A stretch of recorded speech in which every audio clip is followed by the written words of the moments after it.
अपने डीएचए बनाते हैं हर शहर में, उसमें प्लॉट 500 गज क्यों होता है? डीएचए में कितने प्लॉट है 120 गज के? सिपाही को क्यों नहीं मिलता?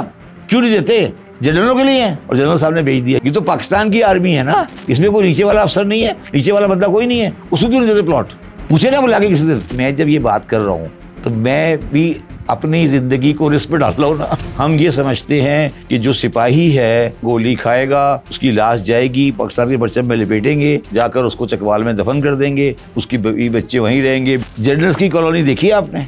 सर इसका जवाब मेरे पास तो नहीं है। आप क्यों नहीं है जवाब? आपको अगर जवाब मिले तो मुझे जरूर बताइए। बैरियर टाउन, डीएचए, ये पाकिस्तान में अमीर आदमियों का गरीब आदमियों पे एक्सप्लॉयटेशन का सबसे बड़ा जरिया है। ये मुल्क अमीरों के लिए बना है, गरीबों का क्या ताल्लुक इसके साथ? हम तो पीटीआई के हमदर्द हैं कि हम तो ट्रम्प का इंतजार कर रहे हैं कि वो आएंगे, फिर हमारी फाइल खोलेंगे, फिर हम वापस आ जाएंगे। जरूरत से ज्यादा आप रिलाई नहीं कर रहे ट्रम्प साहब पे? क्या उनको आने के बाद पहला काम यही होगा? हाँ, उनको पहला काम ये होगा। तो फिर उस नारे का क्या हुआ, अमरीकी गुलामी नामंजूर, जो आप मस्जिदों में दुआ हो रही है, जनाब ट्रम्प साहब रहमतुल्लाह अलैह आ जाए तो काम मुझ बन जाएगा। यार हंस रहे हो? ट्रम्प तो इंशाअल्लाह ताला हमारी गुलामी से आज़ादी की मुहिम में हमारे साथ साथ होंगे। अगर आज गाड़ी पकड़ के आसिफ मुनीर चला जाए इमरान खान के पास अडियाला, इमरान खान का क्या रिएक्शन होगा? एक्सेप्ट कर लेंगे? इमरान खान एक्सटेंशन दे दे नहीं दे, हो नहीं हो, पाकिस्तान में ये डिस्कशन क्यों शुरू हो जाता है? 25 करोड़ कौम एक बंदे की एक्सटेंशन के ऊपर डिपेंडेंट है, तो इस तरह तो फिर नहीं चल सकता। फिर तो ये दुकान बंद कर दो। आर्मी चीफ की शख्सियत डिस्कस ही नहीं होनी चाहिए, और जो बंदा आर्मी चीफ को डिस्कस करे उसको अंदर कर दो। आपका क्या राइट है कि एक सरकारी अफसर की एक्सटेंशन के बारे में गुफ्तगू कर रहे हैं? मरियम नवाज साहब कह रही हैं कि मैं स्कूल में छुट्टियों के बाद बच्चों को दूध पिलाऊंगी। वो जो 2.5 करोड़ बच्चा स्कूल में है ही नहीं, उसको दूध कौन पिलाएगा? अस्सलाम वालेकुम, वेलकम टू रफ्तार पॉडकास्ट। आज एक बार फिर शब्बर जैदी साहब हमारे साथ मौजूद हैं। सर बहुत शुक्रिया आपका, आप हमारे लिए रफ्तार के व्यूवर्स के लिए वक्त निकालते हैं। सर सबसे पहले सियासत से शुरू करते हैं। मुझे ये बताएं कि इमरान खान साहब ने कहा है कि उन्हें जेल में सहूलियात नहीं मिल रही, अदालतों से इंसाफ नहीं मिल रहा और वो भूख हड़ताल करने जा रहे हैं। तो आप क्या कहते हैं भूख हड़ताल पे बैठे? बिस्मिल्लाहिर्रहमानिर्रहीम। देखिए, मुझे ये इमरान खान की बात बिल्कुल समझ नहीं आई, और ये जो भूख हड़ताल या ये इसको गांधी साहब मरण भरत कहते थे, ये अब ऐसी चीज़ है जो उसका इम्पैक्ट अब दुनिया में नहीं होता। और जब आप इस पोजीशन में आते हैं तो आप वो मेडिकली आपको डाइट देकर और आपको ज़िंदा रखते हैं, और ये मतलब मैं नहीं समझता कि ये कोई राइट स्ट्रेटजी है। और अगर इमरान खान साहब को ये तो एक मुझे थोड़ी सी डिफीटिस्ट एटीट्यूड लगता है, इस सेंस में कि अगर इमरान खान की एक रीज़नेबल पॉपुलैरिटी है, रीज़नेबल नहीं बल्कि बहुत वास्ट लेवल में पॉपुलैरिटी है, और उनको लोगों को मोबिलाइज़ करना चाहिए। अब आप ये कहेंगे कि वो जब उनसे ये सवाल करेंगे तो कहेंगे मोबिलाइज इसलिए नहीं कर सकते हम कि हम सख्तियाँ बहुत हैं और हमारे लोगों को उठा लेते हैं और ये कर देते हैं। मेरा ख्याल है जो सही है बात, पार्टली वो बात सही होगी, मगर अल्टीमेटली ऐसे चीज़ों का जो हल होता है वो हमेशा पब्लिक मोबिलाइजेशन होती है। वो लीडर की, अब आज की दुनिया में ये जो भूख हड़ताल और इस तरह की चीज़ें हैं, शायद वो इफेक्ट नहीं हो सकता इसका। तो पॉलिटिकल गेन मिलेगा इससे अगर वो करते हैं? देखिए, पॉलिटिकल गेन तो वही है ना। देखिए, बात हम थोड़ा सा कंफ्यूज कर रहे हैं चीज़ को। इमरान खान की पॉपुलैरिटी या उनकी इलेक्ट्रल विनिंग में तो कोई चांस ही नहीं। वो तो ठीक है, वो उनके पास मेजोरिटी है। तो अगर आज उनके साथ 70% लोग हैं तो 70 से 75 हो जाएंगे तो क्या फ़र्क पड़ेगा? क्या वो इस चीज़ के थ्रू एग्जिस्टिंग गवर्नमेंट को डिस्टेबलाइज कर सकते हैं? सवाल तो ये है ना। देखिए, दो इशू है ना। एक तो वो जेन्युइनली समझते हैं कि उनके साथ ज़्यादती हो रही है जेल में या अदालतें उनका इंसाफ नहीं करी, वो ठीक है, फेयर एनफ, उनका बिल्कुल परफेक्टली बात सही होगी। मगर क्या उनका ऑब्जेक्टिव ज़ाती से निकल से पाकिस्तान को, इस सिस्टम को या इस आज जो गवर्नमेंट है इसको डिस्टेबलाइज करना है? तो मैं पर्सनली जो मेरा ये व्यू है कि ये कोई, मैं नहीं समझता कि वो इस लाइन पे जाएंगे। और जहाँ तक ये जो जेल में सहूलियात हैं या जो अदालतों का इंसाफ है, अब जिस लेवल पे ट्रांसपेरेंसी कह लें या जिस लेवल पे माशरा चला गया है, मेरा नहीं ख्याल कि बहुत मुश्किल होगा कि आप इसको बिल्कुल आउट ऑफ वे जाके काम करें। और अगर अगर एस्टेब्लिशमेंट ने ये फैसला करना है कि इमरान खान को एलिमिनेट करना है तो फिर वो उनका फैसला होगा, तो फिर शायद उसके सामने आप खड़े नहीं हो सके। तो ये मैं समझता हूँ कि it's too early, it is too early. बल्कि मैं एक और बात कह रहा हूँ आपको, मेरा जो परसेप्शन है वो ये है कि इमरान खान की पार्टी जो बाहर खड़ी है, जो असेंबली में है या जो पार्टी उनकी ग्राउंड पे है, वो इतनी कमज़ोर है इमरान खान के बगैर, इतनी कमज़ोर है कि शायद इमरान खान को ये काम करना पड़ रहा है। उन्होंने कोई इम्पैक्ट सोसाइटी पे नहीं डाला है। 70-80 MNAs हैं, MPAs हैं उनके पास प्रोविंशियल गवर्नमेंट है। आप मुझे बताएं क्या इम्पैक्ट उन्होंने सोसाइटी पे डाला है। वो अपनी, मेरा तो ख्याल है, मैं कहूँगा वो अपनी चीफ लीडरशिप एंजॉय कर रहे हैं, और वो तो अपने लीडर के लिए कुछ भी नहीं कर रहे। क्या किया उन्होंने अपने लीडर के लिए? चले पेशावर में जलसा तो हो सकता है या नहीं हो सकता? हो सकता है। तो क्यों नहीं किया? करें 10 लाख का जलसा पेशावर में, क्यों नहीं करते 10 लाख का जलसा पेशावर में? मेरा सवाल है, आपसे सवाल है। तो आप क्या कहना चाह रहे हैं, जो KPK के वजीर आला हैं वो? मैं कहना कुछ नहीं चाह रहा, मैं सिर्फ कहना ये चाह रहा हूँ कि मुझे ये 2 और 2 4 मिलता हुआ नजर नहीं आ रहा। आपको नजर आ रहा है? तो जरा समझाएं ना, तो फिर चल क्या रहा है आपके ख्याल में, क्या कहना चाह रहे हैं आप? मेरा ख्याल है कि इमरान खान के अलावा जेल से बाहर जितने भी लोग हैं, इनमें से कोई भी आदमी इमरान खान के साथ लाइन अप नहीं है। इससे तो मुझे ये लग रहा है कि इमरान खान और उसकी जो पार्टी है उसमें कोहिजन ऑफ थॉट नहीं है। ये नहीं कह रहा इख्तलाफ है, मगर इमरान खान मजबूर हो गया है कि वो अकेला कुछ करे, मैं ये कह रहा हूँ। नहीं तो आपको क्या लग रहा है, अली अमीन गंडापुर भी उनके कहने के मुताबिक नहीं चल रहे? मेरा ख्याल है हिम्मत नहीं है। नहीं, वो तो सर जो हमें बज़ाहिर नज़र आता है वो तो एंटी एस्टेब्लिशमेंट नज़र आते हैं बातों से भी। और मैं सिंपल सवाल कर रहा हूँ, पेशावर में 10 लाख आदमी का जलसा क्यों नहीं हो सकता? अच्छा, मैं पूछ रहा हूँ, सवाल कर रहा हूँ ना तुमसे सवाल का अच्छा क्या? नहीं सर, सिक्योरिटी रीजंस भी तो क्या सिक्योरिटी रीजन? किसकी सिक्योरिटी? आपको पता है TTP वगैरह एक्टिव हो चुके हैं वहाँ पे, और ये वो तो हो सकता है ये रीजन हो। आप नियत पे शक कर रहे हैं? अली अमीन गंडापुर नियत पे शक नहीं कर रहे, नियत पे शक नहीं कर रहे, मेथोडोलॉजी पे शक कर रहे हैं। ट्रेजेडी ये है कि इमरान खान के अलावा जितने भी लोग हैं ना, उनको समझ ही नहीं आ रही करना क्या है। ठीक है, तो देखिए मैं आपको बड़ी सिंपल बात बताऊं, बजट आया है ना, बजट आया है, आप बता दें मेरे अलावा किसी ने बजट के ऊपर ढंग की बात की है गवर्नमेंट के खिलाफ? नहीं, मैं भी बजट पे भी आपसे नहीं, आप बताएं ना, आपने PTI का कोई अफसोस देखा बजट के ऊपर? नहीं, इकोनॉमी पे देखा? नहीं नजर, उड़ा के रख देना चाहिए था सर, इस तरह का बजट है ये। हाँ, आपने उड़ा के रखा किसी को? आप बता दें मेरी जात के अलावा किसी बंदे ने प्रॉपर्ली बजट के ऊपर बात की है? नहीं, नजर नहीं आया। आप बता दें कोई एक छोटा मोटा 5 मिनट का इंटरव्यू दिखा दें जो बजट के बारे में गुफ्तगू हो। ये कहना कि बजट गलत है, ये तो हर बंदा कह सकता है। मैं उठा के गलत है, ये तो कोई बात नहीं है, डंडे बजाने शुरू कर दिए, ठीक है, फेयर इनफ। बट कोई प्रॉपर गुफ्तगू बजट पे आई है? क्यों नहीं आ रही? बताओ ना तुम। तो आप ये कह रहे हैं कि पसे पर्दा चल रहा है कुछ? नहीं, ये नालायकों का टोला है। अच्छा, ये नालायकों का टोला है, ये इस काबिल ही नहीं है कि इनको किसी, ये एक ही लीडर है उसका, वो जेल में, खत्म हो गई बात। मैं ये कह रहा हूँ ना, ये इमरान खान की और पाकिस्तान की बदकिस्मती होती है। ये पाकिस्तान की माशरे की बदकिस्मती है कि एक लीडर होता है और बाकी सारे परिंदे होते हैं बस। तो सर आप ही मेरी पॉडकास्ट में कहते रहे, बल्कि और भी गेस्ट आते हैं, कहते रहे कि डील की बातें चल रही हैं, इमरान खान आना नहीं, चाहें। डील भी होगी तो इमरान खान से ही होगी। हाँ, भाई मैं ये कह रहा हूँ, ये तो डील करने के काबिल भी नहीं है। मैं ये कह रहा हूँ कि ये डील करने के काबिल भी नहीं है। अगर वो बाहर आना चाहें इमरान खान, मैं तो डील अर्ज करके कर रहा हूँ कि डील के लिए जो नुमाइंदा बनेगा ना, जो पार्टी बनेगा, वो ही रिलायबल नहीं है। अच्छा, मैं ये कह रहा हूँ, जो कागज लेके बाहर जाएगा उसमें भी रिलायंस नहीं है किसी की। नहीं सर, डील करने वाले खुद आपस में मिल लेंगे। अबे यार, कोई तो दरमियान में पहले दफा मिलाता है ना किसी को कोई।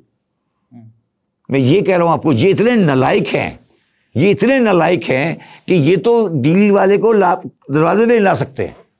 इनकी क्रेडिबिलिटी जीरो है। मैं ये कह रहा हूं, कभी यूसुफ साहब इस्तीफा दे देते हैं, फिर अली गौर आते हैं, फिर गौर चले जाते हैं, मरवदा आता है। ये क्या खेल क्या हो रही है? ये वो जाके असद खैसर जाके फजल रहमान के पास बैठ जाते हैं। मतलब ये क्या खेल है? ये मैं बिल्कुल क्लियरली कह रहा हूँ, मेरा ज़ाती व्यू है कि ये कोई मेरे को नहीं है, ये इस काबिल भी नहीं है, बस ये इसी काबिल है बस। तो सर इमरान खान साहब जाहिर सी बात है जेल में बैठ के ये देख रहे होंगे ना, उनको नजर आ रहा है कि पार्टी नहीं चल रही है, पार्टी को नुकसान हो रहा है, तो वो बाहर क्यों नहीं आ जाते? नो, पार्टी नहीं चलने की बात नहीं है, पार्टी है ही नहीं। अच्छा, पार्टी नहीं है कोई, पाकिस्तान में कोई पार्टी नहीं होती। चले पीटीआई को नुकसान पहुंच रहा है ना, इमरान खान साहब देख रहे हैं। पीटीआई को नुकसान नहीं पहुंच रहा, पीटीआई का वोट बैंक इंटैक्ट है। अच्छा, मैं ये कह रहा हूं ना, इमरान खान को ये इत्मीनान है कि पीटीआई का वोट बैंक इंटैक्ट है। ठीक है, हम भी जाके पीटीआई का वोट डाल के आएंगे ना। क्या ये कह रहा हूं मैं आपको, ये जो बाहर बैठ फिर रहे हैं ये परिंदे, ये सब, अरे ये परिंदों की कोई हैसियत नहीं है ये। और ये बदकिस्मती है पाकिस्तान की, ये पाकिस्तान की बदकिस्मती है कि जो परिंदे आपने पाले होते हैं आसपास, इनकी वो औकात ही नहीं होती बेचारों की। इतना स्ट्रांग पॉलिटिकल आदमी था इमरान खान का, परवेज खटक। जी जी बिल्कुल। इलेक्शन में क्या हुआ, हार गया, किस बुरी तरह हारा है। ठीक है, तो इसका मतलब है कोई किसी की हैसियत नहीं है ना, राइटली सो। तो ये जो आसपास आपको आसपास फिरते नजर आ रहे हैं, या तो ये कुछ करें या ये इस्तीफा दे दें। मैं तो सिंपल कह रहा हूँ, असेंबली छोड़ दें। सर आप फिर वही बात कर रहे हैं कि जो इमरान खान गलती तस्लीम यार इमरान खान ने तो खुद मैंने असेंबलियां छोड़ के गलती की, आप कह रहे हैं इस्तीफा, तो खुद भी छोड़ी ना उसने। मैं ये अर्ज कर रहा हूं कि आज क्या रोल है पीटीआई के या सुन्नी इत्तेहाद तहरीक की, सुन्नी इत्तेहाद काउंसिल की असेंबली में क्या हो रहा है। एक ड्रामा चल रहा है सीटों का, टीवी पे हम देख रहे होते हैं, एक ड्रामा चल रहा होता है, आता है जाता है, आता है जाता है, आता है जाता है। हमने सारे वकीलों की शक्ल पहचान ली आज, बस इतना फ़ायदा हुआ उससे, और जजों की शक्ल भी नजर आने लगी है। और क्या हुआ उस चीज़ से। सही। अच्छा मुझे ये बताएं, वैसे तो हमारे आर्मी चीफ साहब आसिम मुनीर साहब की अभी रिटायरमेंट काफ़ी दूर है, मगर अभी से बातें होने लग गई हैं कि वो जब उनकी मुद्दत मुलाजमत पूरी होगी तो वो रिटायर हो जाएंगे या उनको तोसी दी जाएगी। तो आपको क्या लगता है? मुझे एक बात बताओ कि पाकिस्तान में ये जो एक्सटेंशन की रवायत है कब से पड़ी है? सर हमने तो बाजवा साहब देखी है, बाजवा साहब उससे पहले शायद कियानी साहब ने ली थी। अगर मैं आपकी बात मान लूँ और मैं आपकी थ्योरी को एक्सेप्ट करूँ, तो फिर हम एक्सटेंशन खेल रहे हैं। मैंने तो सर एक सवाल नहीं एक्सटेंशन खेल रहे हैं ना, कि बाजवा साहब ने सब कुछ इसलिए किया कि एक्सटेंशन चाहते थे। यही कहानी चलती है ना। तो इसका मतलब है कि 25 करोड़ की कौम एक्सटेंशन पे डिपेंडेंट है। ये कह रहे हैं आप मुझे? आप मुझे यही कह रहे हैं ना? मैं तो सवाल पूछ रहा हूँ। नहीं सवाल नहीं पूछ रहे, आप मुझे ये कह रहे हैं कि 25 करोड़ कौम एक बंदे की एक्सटेंशन के ऊपर डिपेंडेंट है। आपने एक्सटेंशन के लिए एग्री कर लिया, मुल्क स्टेबलाइज हो जाएगा। आपने एक्सटेंशन के लिए एग्री नहीं किया, मुल्क भी स्टेबलाइज हो जाएगा। ये कौन सा, इस तरह तो फिर नहीं चल सकता। फिर तो ये दुकान बंद कर दो। इदारा है या आसिम मुनीर है? सवाल मेरा आपसे ये है। डेफिनेटली सर इदारे वैल्यू रखते हैं। तो इदारा है तो फिर एक्सटेंशन और नॉन एक्सटेंशन तो एक सब्जेक्ट ही होना चाहिए ना। जब आप एक्सटेंशन की बात करते हो तो उसका मतलब है कि इदारा और आदमी अलग अलग है। मगर सर ये भी तो हकीकत है ना कि ये बड़े इदारे के बड़े सरबराह की एक्सटेंशन वैल्यू रखती है। ये अभी शुरू हुआ है ना, मैं ये कह रहा हूँ, ये नई कहानी आई है ना। इसका मतलब ये है कि पाकिस्तान में ना इलेक्शन रेलिवेंट है, ना पाकिस्तान में अवाम रेलिवेंट है, ना पाकिस्तान में इकोनॉमी रेलिवेंट है, ना पाकिस्तान में कुछ रेलिवेंट है। वो ये रेलिवेंट है कि जो आज चीफ आर्मी स्टाफ है इसको एक्सटेंशन मिलेगी या नहीं मिलेगी, हमें शाम को जायचा बना के ये देखना चाहिए। यही है ना। तो फिर सारी कौम को बैठ के फैसला करना चाहिए कि ये ठीक है। सारी कौम जायचा बनाए कि यार इसको एक्सटेंशन मिलेगी नहीं मिलेगी, सितारे क्या कह रहे हैं। ये मैं तो कह रहा हूँ एक्सटेंशन दे दें नहीं दें, हो नहीं हो। पाकिस्तान में ये डिस्कशन क्यों शुरू हो जाती है हर वक्त, हर आधे घंटे बाद? कि अभी साल बाकी है ना, ज़्यादा है, साल से ज़्यादा बाकी है। तो आप 1.5 साल से पहले एक्सटेंशन की बातें करना शुरू कर दी आपने। मैं क्या कि मैंने बोल दिया एक्सटेंशन नहीं मिलेगी, वहाँ से कटिंग शुरू हो जाएगी। शब्बर साहब कह रहे हैं एक्सटेंशन नहीं मिलेगी, फिर एक आया उसने कहा एक्सटेंशन मिलेगी। अब ये कौन सा खेल खेल रहे हैं यार? ये कौन सा मुल्क है जिसमें एक आदमी की एक्सटेंशन के ऊपर पूरी 25 करोड़ कौम लग जाएगी? मैं अभी बयान दे देता हूँ, एक्सटेंशन नहीं मिलेगी, मेरे पास कंफर्म इंफॉर्मेशन है। देखिए अभी क्या होता है, टीवी पे चल जाएगी। फिर क्या होगा? मैं कह दूँ एक्सटेंशन मिल जाएगी, फिर एक नई कहानी शुरू हो जाएगी। तो आर यू सेइंग कि तुम 25 करोड़ की आवाम को इस एक्सटेंशन की कहानी पे चलाओगे? ये नहीं हो सकता, और कम से कम अब ये नहीं होगा। मैं आपको ये बात बता रहा हूँ आज कैटेगोरिकली। पाकिस्तान के लोग इतने बाशऊर हैं कि अब सिर्फ एक्सटेंशन के कंसेप्ट के ऊपर एग्री नहीं करेंगे। जो भी होगा वो मेरिट पर होगा। मैं बड़ी खतरनाक चीज़ें देख रहा हूँ। अच्छा जी, वैसे आपका पॉइंट ऑफ व्यू क्या है कि मतलब अगर कोई आर्मी चीफ रिटायरमेंट के करीब आ जाए तो उसे रिटायर हो जाना चाहिए या एक्सटेंशन लेने में कोई हर्ज नहीं है, क्योंकि ये भी एक आईनी रास्ता है ना, कोई गैर कानूनी काम तो नहीं मैं है। आर्मी चीफ के सब्जेक्ट को डिस्कस ही नहीं करना चाहता किसी सोशल मीडिया पर, सिंपल एज दैट। मैं तो ये समझता हूँ कि ये सब्जेक्ट डिस्कस ही नहीं होना, आर्मी चीफ की शख्सियत डिस्कस ही नहीं होनी चाहिए किसी भी मौजू में भी। मैं अगर मुझसे जेन्युइनली पूछे आप, तो किसी मुल्क में डिस्कस होती है आर्मी चीफ की, किसी और मुल्क में आर्मी चीफ की शख्सियत को इस तरह डिस्कस किया जाता है जिस तरह हम करते हैं?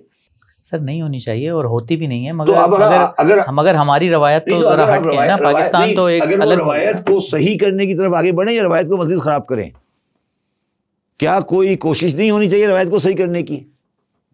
आज क्या ये रवायत, गलत रवायत को हम सही करने की कोशिश नहीं? मैं कह रहा हूँ बहुत अच्छे इंसान होंगे, बहुत बुरे इंसान होंगे, मुझे नहीं पता, मगर मैं ये समझता हूँ कि आर्मी चीफ को डिस्कस नहीं होना चाहिए, खत्म, फिनिश।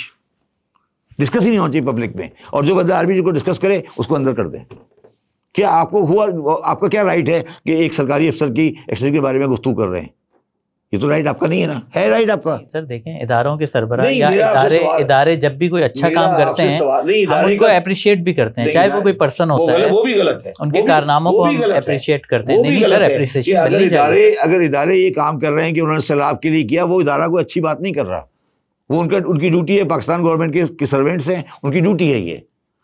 ये कहना कि इदारे ये क्या मजाक लगाया हुआ आप लोगों ने? ये जो आदमी, आप ये लॉ बनाए कि जो आदमी इदारों के सरबराहों के बारे में गुफ्तगू करेगा उसको अरेस्ट कर लेंगे। यार गवर्नमेंट की पोस्ट है, हाउ कैन आई डिस्कस कि एक्सटेंशन होगी या नहीं होगी? एक 22वें ग्रेड की या जो भी आप समझते हैं एक बंदे की एक्सटेंशन है, वो प्राइम मिनिस्टर का प्रेरोगेटिव है, वो उस देखा होगा, देखी जाएगी। Am I right or wrong? सही। पाकिस्तान के प्राइम मिनिस्टर के पास बेचारे के पास एक ही तो हक है बेचारे के पास। सर देखें, ये भी तो एक मतलब ड्यूअल पॉलिसी नहीं है कि इदारों को इस चीज़ पे एतराज़ नहीं होता जब उनकी एप्रिसिएशन में कोई बात की जाती है, उनको सराहा जा रहा होता है। जैसे ही कोई नेगेटिव बात की जाती है, सोसाइटी की खराबी है ना, सोसाइटी को सोसाइटी क्यों इस हद तक इदारों के करीब चली गई है? सोसाइटी की खराबी है ना सर। आपको नहीं लगता कि इदारों ने मौका दिया है? चलो दे दिया ना, उन्होंने मौका दे दिया, आप तो पीछे हट जाओ ना। आपको यार मैं इनको डिस्कस नहीं करूंगा सोशल, कम से कम उस चीज पे जहां मैं आजाद हूं। एम आई राइट और रॉन्ग? क्या कोई आर्टिकल लग सकता है डॉन में, will there be an extension of the army chief? होगा आर्टिकल। जैसे जैसे वक्त करीब आता है तो खबरें गर्म होती हैं, आर्टिकल्स भी नजर आते हैं, खबरें भी नजर आती हैं। क्या वो आर्टिकल चलने चाहिए, होने चाहिए, रहने चाहिए दूसरे मुल्कों में? और अगर नहीं, अगर ये आप सपोज करो ये रवायत आप चला रहे हो तो फिर ये ढकोसले वाली जमहूरियत खत्म कर दो,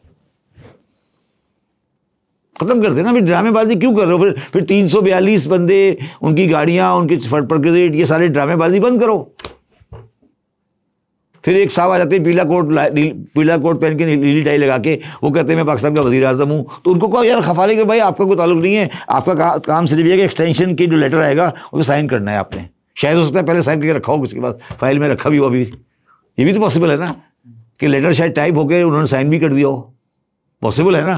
तो फिर ये ड्यूल कैरेज वे नहीं हो सकती।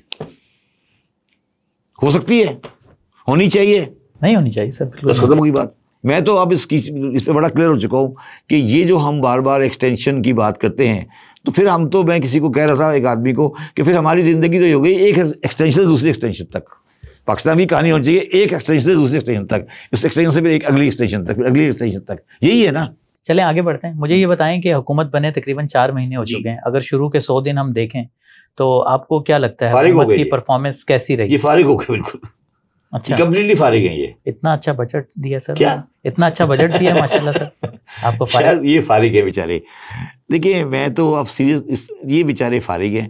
देखो मैं सिंपल सी बात बताऊं, और मैं इनको उस लिहाज से फारिग समझता हूँ। देखिए इनको माजरत के साथ, आप औरंगजेब साहब को तो आप बड़ा अच्छा आदमी, मैं आता हूँ सर, औरंगजेब पे भी आता हूँ मैं भी।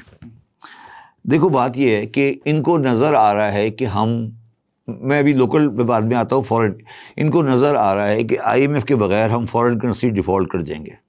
Foreign currency default, local currency नहीं, फॉरेन करेंसी नहीं। लोकल तो आप पहले लोकल तो पहले हो चुका है ना, मैं फॉरेन की बात कर रहा हूँ, IMF के बगैर। अच्छा, अगर IMF नहीं आया तो फॉरेन करेंसी डिफ़ॉल्ट कर देंगे हम, ठीक है ना, क्योंकि वो बाकी लेंडर भी पैसे नहीं देंगे। तो अब अगर ये इनको उल्टा लटका के आप निचोड़ के आवाम का पसीना और खून भी निकाल लो तो जो IMF कहेगा उस पर ये साइन करेंगे।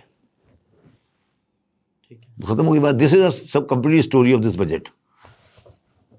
अब इनको ये नजर आ रहा है कि हमारे पास तो रास्ता कोई नहीं है, और सारे मैं भी एग्री करता हूं, मैं भी इस बात से एग्री करता हूं कि उसके अलावा कोई रास्ता नहीं है।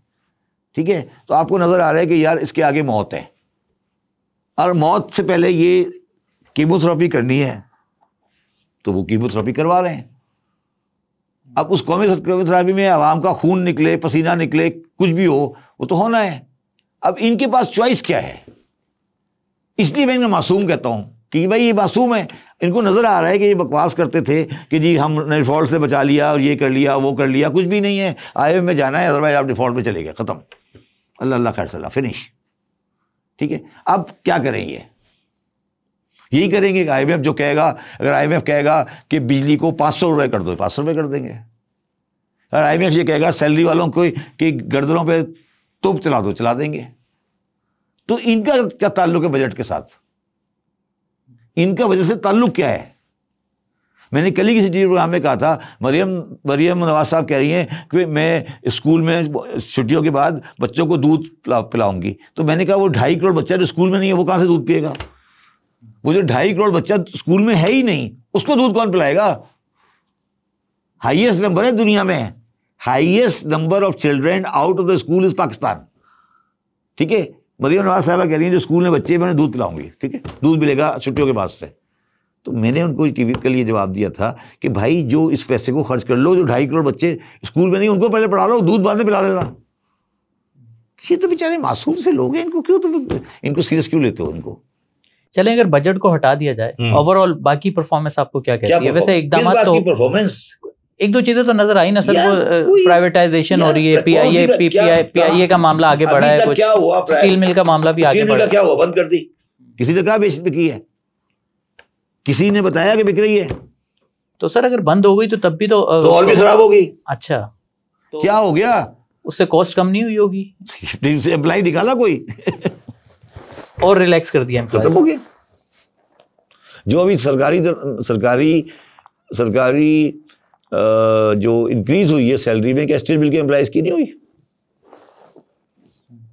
सवाल ये है, मेरा आपसे सवाल पूछने का ये है, PIA में अभी तो कहानी शुरू हुई और PIA बिक गया तो पाकिस्तान ठीक हो जाएगा? बस कौन सी निष्कारी यार, क्या बातें करो, क्या चीज हुई है निष्कारी? कोई डिस्को निष्कारी हुई? कोई डिस्को की निष्कारी हुई किसी की? कोई डिस्ट्रीब्यूशन कंपनी इलेक्ट्रिसिटी की निष्कारी हुई? कोई बिड में है, रास्ते में है? कोई रास्ते में है? लग तो नहीं रहा। सबसे ज्यादा नुकसान तो कोयटा इलेक्ट्रिक करती। तो फिर वो उसको क्यों निष्कारी में देते? क्या है प्लान? नहीं, प्लान क्या है? चलो मुझे बता दो, प्लान क्या है? चलिए जी, मैं कहता हूँ जी, आप बड़े स्मार्ट आदमी हैं, मैं कहता हूँ जी आपने रखा है कि 2050 में होगी। बताया तो सही मुझे कि कब डिस्को प्राइवेटाइज होगी। या कोई आदमी कोई काम करता है वो प्लान करता है ना, यार मैंने आज 2024 है, मैं इसको 2050 तक प्राइवेटाइज कर दूंगा। तो यार ये बेकार की बातें हैं, तुम इनको सीरियस क्यों लेते हो? इनके साथ आप सीरियस गुफ्तगू नहीं करने वाली बात, ये सीरियस वाला केस नहीं है बेचारे, ये उनको खुद भी पता है, ये उनको खुद भी पता है कि सीरियस वाला केस नहीं है। कि एक दुकान है, ठीक है, मोबाइल मार्केट में, ठीक है, वहां हर जगह स्मार्टफोन बिक रहे हैं, ये उसमें नोकिया बेच रहे हैं, ठीक है। अच्छा, अब इनके पास पैसे ही नहीं है कि वो एप्पल लेके एप्पल बेचें या सैमसंग बेचें, ठीक है। अब वो एक बेचारा जो सेलमैन है उसको रख लिया, वो जाके सुबह से काउंटर के पीछे खड़ा होता है नोकिया के। उस दिन में कोई बहुत मरा गिरा कहीं से कोई आ गया, उसने कोई नोकिया खरीद लिया, बाकी चले जाता है।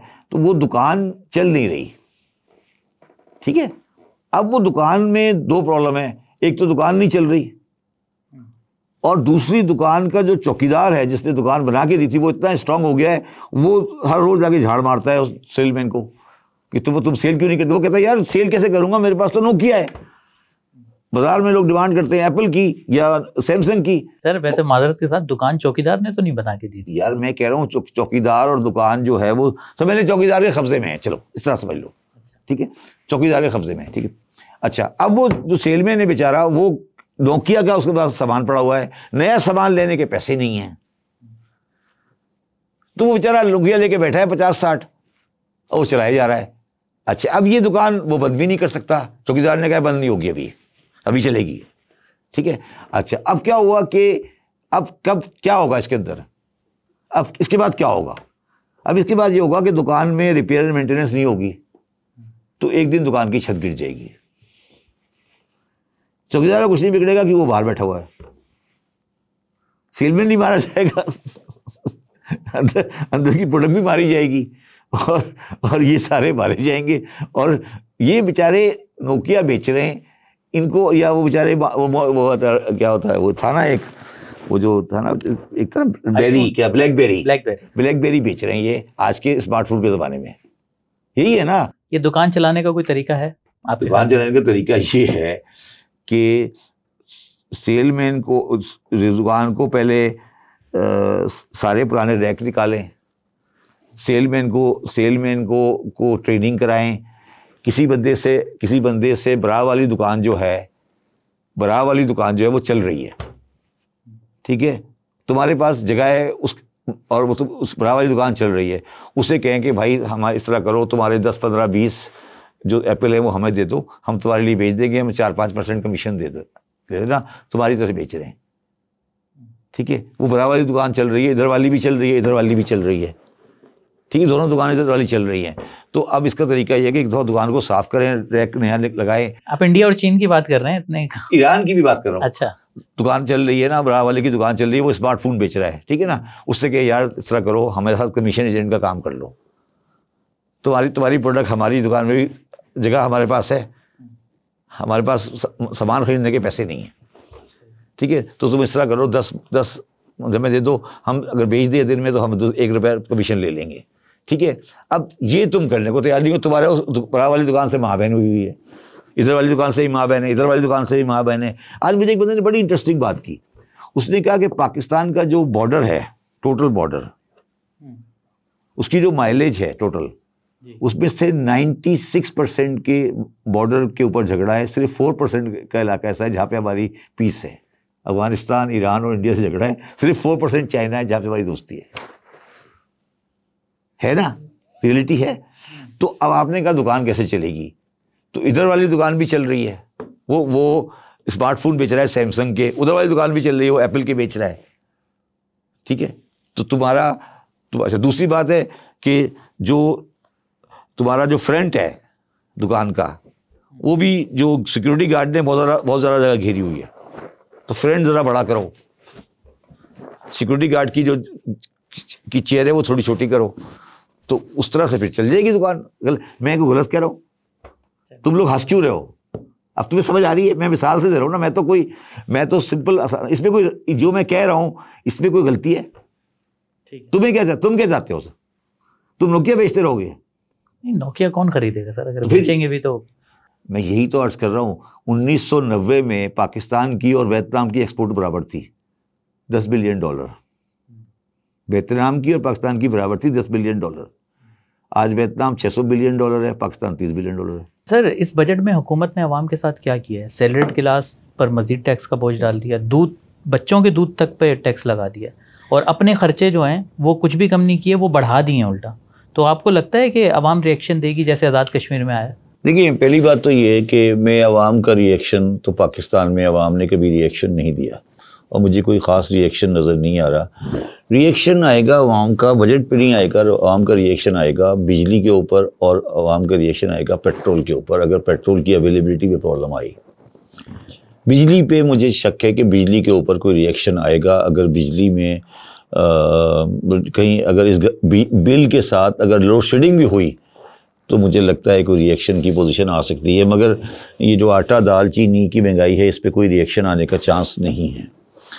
अब जहाँ तक बजट का सवाल है, मैंने आपको पहले भी कहा था और मैंने औरंगज़ेब साहब को भी ये कहा था कि 13,000 बिलियन का बजट अगर आप एग्री कराएंगे IMF से तो आप पाकिस्तानी कौम के साथ ज़्यादती करेंगे, मगर वो भी मजबूर हैं। 13,000 से कम पे IMF एग्री नहीं करता, और जब आपने 13,000 एग्री करा लिया तो आपने ये फैसला कर लिया कि हम कोई भी पाकिस्तानी जो हमने टैक्स का एक्सेस रखा हुआ है उसके साथ हम कम नहीं करेंगे और पाकिस्तानी अवाम को एक अजीब व गरीब किस्म के टैक्स सिस्टम में ले जाएंगे।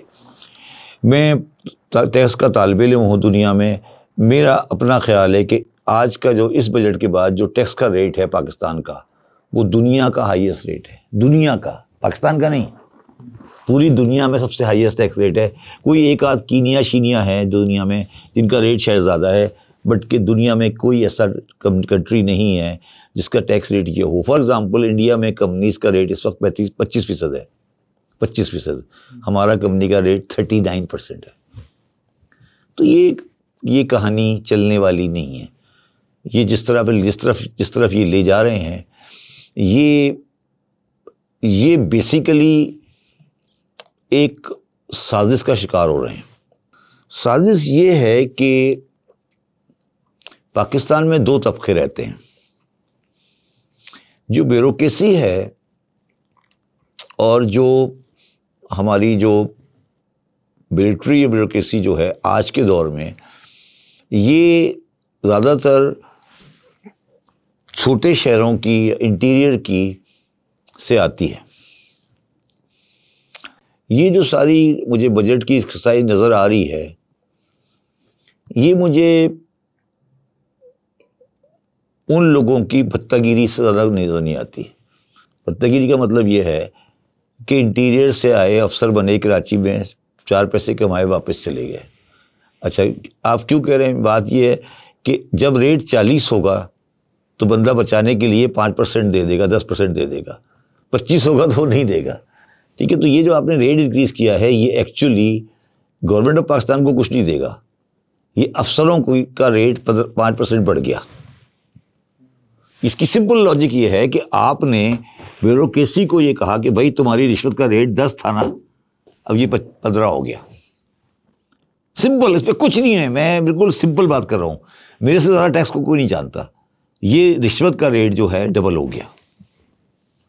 कोई बंदा टैक्स नहीं देगा। ये रिश्वत जो है, जो नहीं देता था वो नहीं देगा। जो रिश्वत थी वो 5 से 10 हो गई, 5 से 10 हो गई, और कुछ नहीं है। और ये इंटीरियर से आते हैं, पंजाब के इंटीरियर से हो, फ्रंटियर के इंटीरियर से हो, आते हैं, पैसे कमाते हैं, वापस चले जाते हैं। अब वो वापस भी नहीं जाते, यहाँ से कनाडा निकल जाते हैं। ठीक है, ये उन्होंने फंसा लिया इस गवर्नमेंट को। उनको समझ ही नहीं आई कि टैक्स देने वाला कौन है और पाकिस्तान को लूटने वाला कौन है। और ये बेचारे मारे गए। अच्छा, इन्होंने सिर्फ एक काम किया। इन्होंने एक काम किया कि आप इनकी कंट्रोडक्शन देखें। मुझे आज हंसी आ रही थी। आज जंग है या डॉन है, उसमें लिखा था कि ताजिर रिटेलर के ख़िलाफ़ कोई और स्कीम आने वाली है। ठीक है, क्योंकि वो जो पुरानी वाली स्कीम थी वो उसके रिजल्ट नहीं थे। जबकि वज़ीर ख़जाना साहब असेंबली में कह चुके हैं कि पुरानी वाली स्कीम बड़ी कामयाबी से जारी है। अब मैं बेचारा, मेरा दोस्त है, मेरे साथ काम किया है उसने, हम उसको जानते हैं। मुझे उस पर भी तरस आने लगा है। मैं सीरियसली कह रहा हूँ, मुझे सबसे ज़्यादा तरस जिस पे आता है आजकल, वो मैंने किसी टीवी इंटरव्यू में कहा तो उन्होंने कहा सर आप क्यों तरस करते हैं, हमारे पर तरस नहीं करते। मैंने कहा मुझे तरस इसलिए आता है कि मैं तस्वीर उसकी याद करता हूँ जब वो फाइनल मिनिस्टर बना था। अब उसकी शक्ल देखो, उसकी शक्ल ही अजीब सी हो गई है। इसलिए नज़र आ रहा है कि उसके अंदर कितना प्रेशर है। तो अच्छा, ये हो गई बात आमदनी की। अब आ जाए खर्चे की तरफ। खर्चे में जो कहानी है, देखो फैसल, मैं अब पाकिस्तान में ना खर्चे की बात करने में मैं कहता हूँ यार, ये ब्यूरोक्रेट को, प्राइम मिनिस्टर हाउस को ना 30-40 बिलियन और दे दो। मैं क्यों कह रहा हूँ ये? इसलिए कह रहा हूँ कि यार, जब आप 9,700 रुपये 9,700 बिलियन रुपए सूद में दे देते हो, तो बाकी 200-300 रुपये में क्या फर्क पड़ता है यार? मैं ये कह रहा हूँ कि अगर 200-300 प्राइम मिनिस्टर के माली वाली खर्च कर देते हैं तो क्या फर्क पड़ता है? अब तो जब एक दुकान लूटी रही है तो यार 2-4 पैसे इसको भी दे दो। जब आप 9,700 बिलियन रुपीस दे देते हो पाकिस्तान में इंटरेस्ट में, तो फिर बाकी दुकान लूट रही है, जो दिल चाहे कर दो। सर फिर सैलरीड क्लास को भी रिलीफ देते हैं, क्या है? 70-80 अरब तो जमा करें। नहीं मेरी बात, तेरा तो पूरा नहीं, दो चीजें ना, एक आमदनी में तेरा पूरा करना है ना, रिलीफ कैसे दें? ठीक है। अच्छा, अब ये पठानों वाली इकोनॉमिक्स है बेसिकली। अच्छा, आगे चलें। अच्छा, अब 9,700 बिलियन जो आप दे रहे हैं इंटरेस्ट का, अब इस साल फिर आप 8,500 बिलियन नया बोरो कर रहे हैं, तो ये अगले साल 10,500 हो जाएगा, फिर ये 11,500 हो जाएगा। तो ये ट्रैप, तो इस मैंने आपको पिछले प्रोग्राम में कहा, ये कभी खत्म नहीं होगा। तो इस वक्त डिस्कशन ये होनी चाहिए कि भाई ये इंटरेस्ट का खर्चा कैसे कम होगा।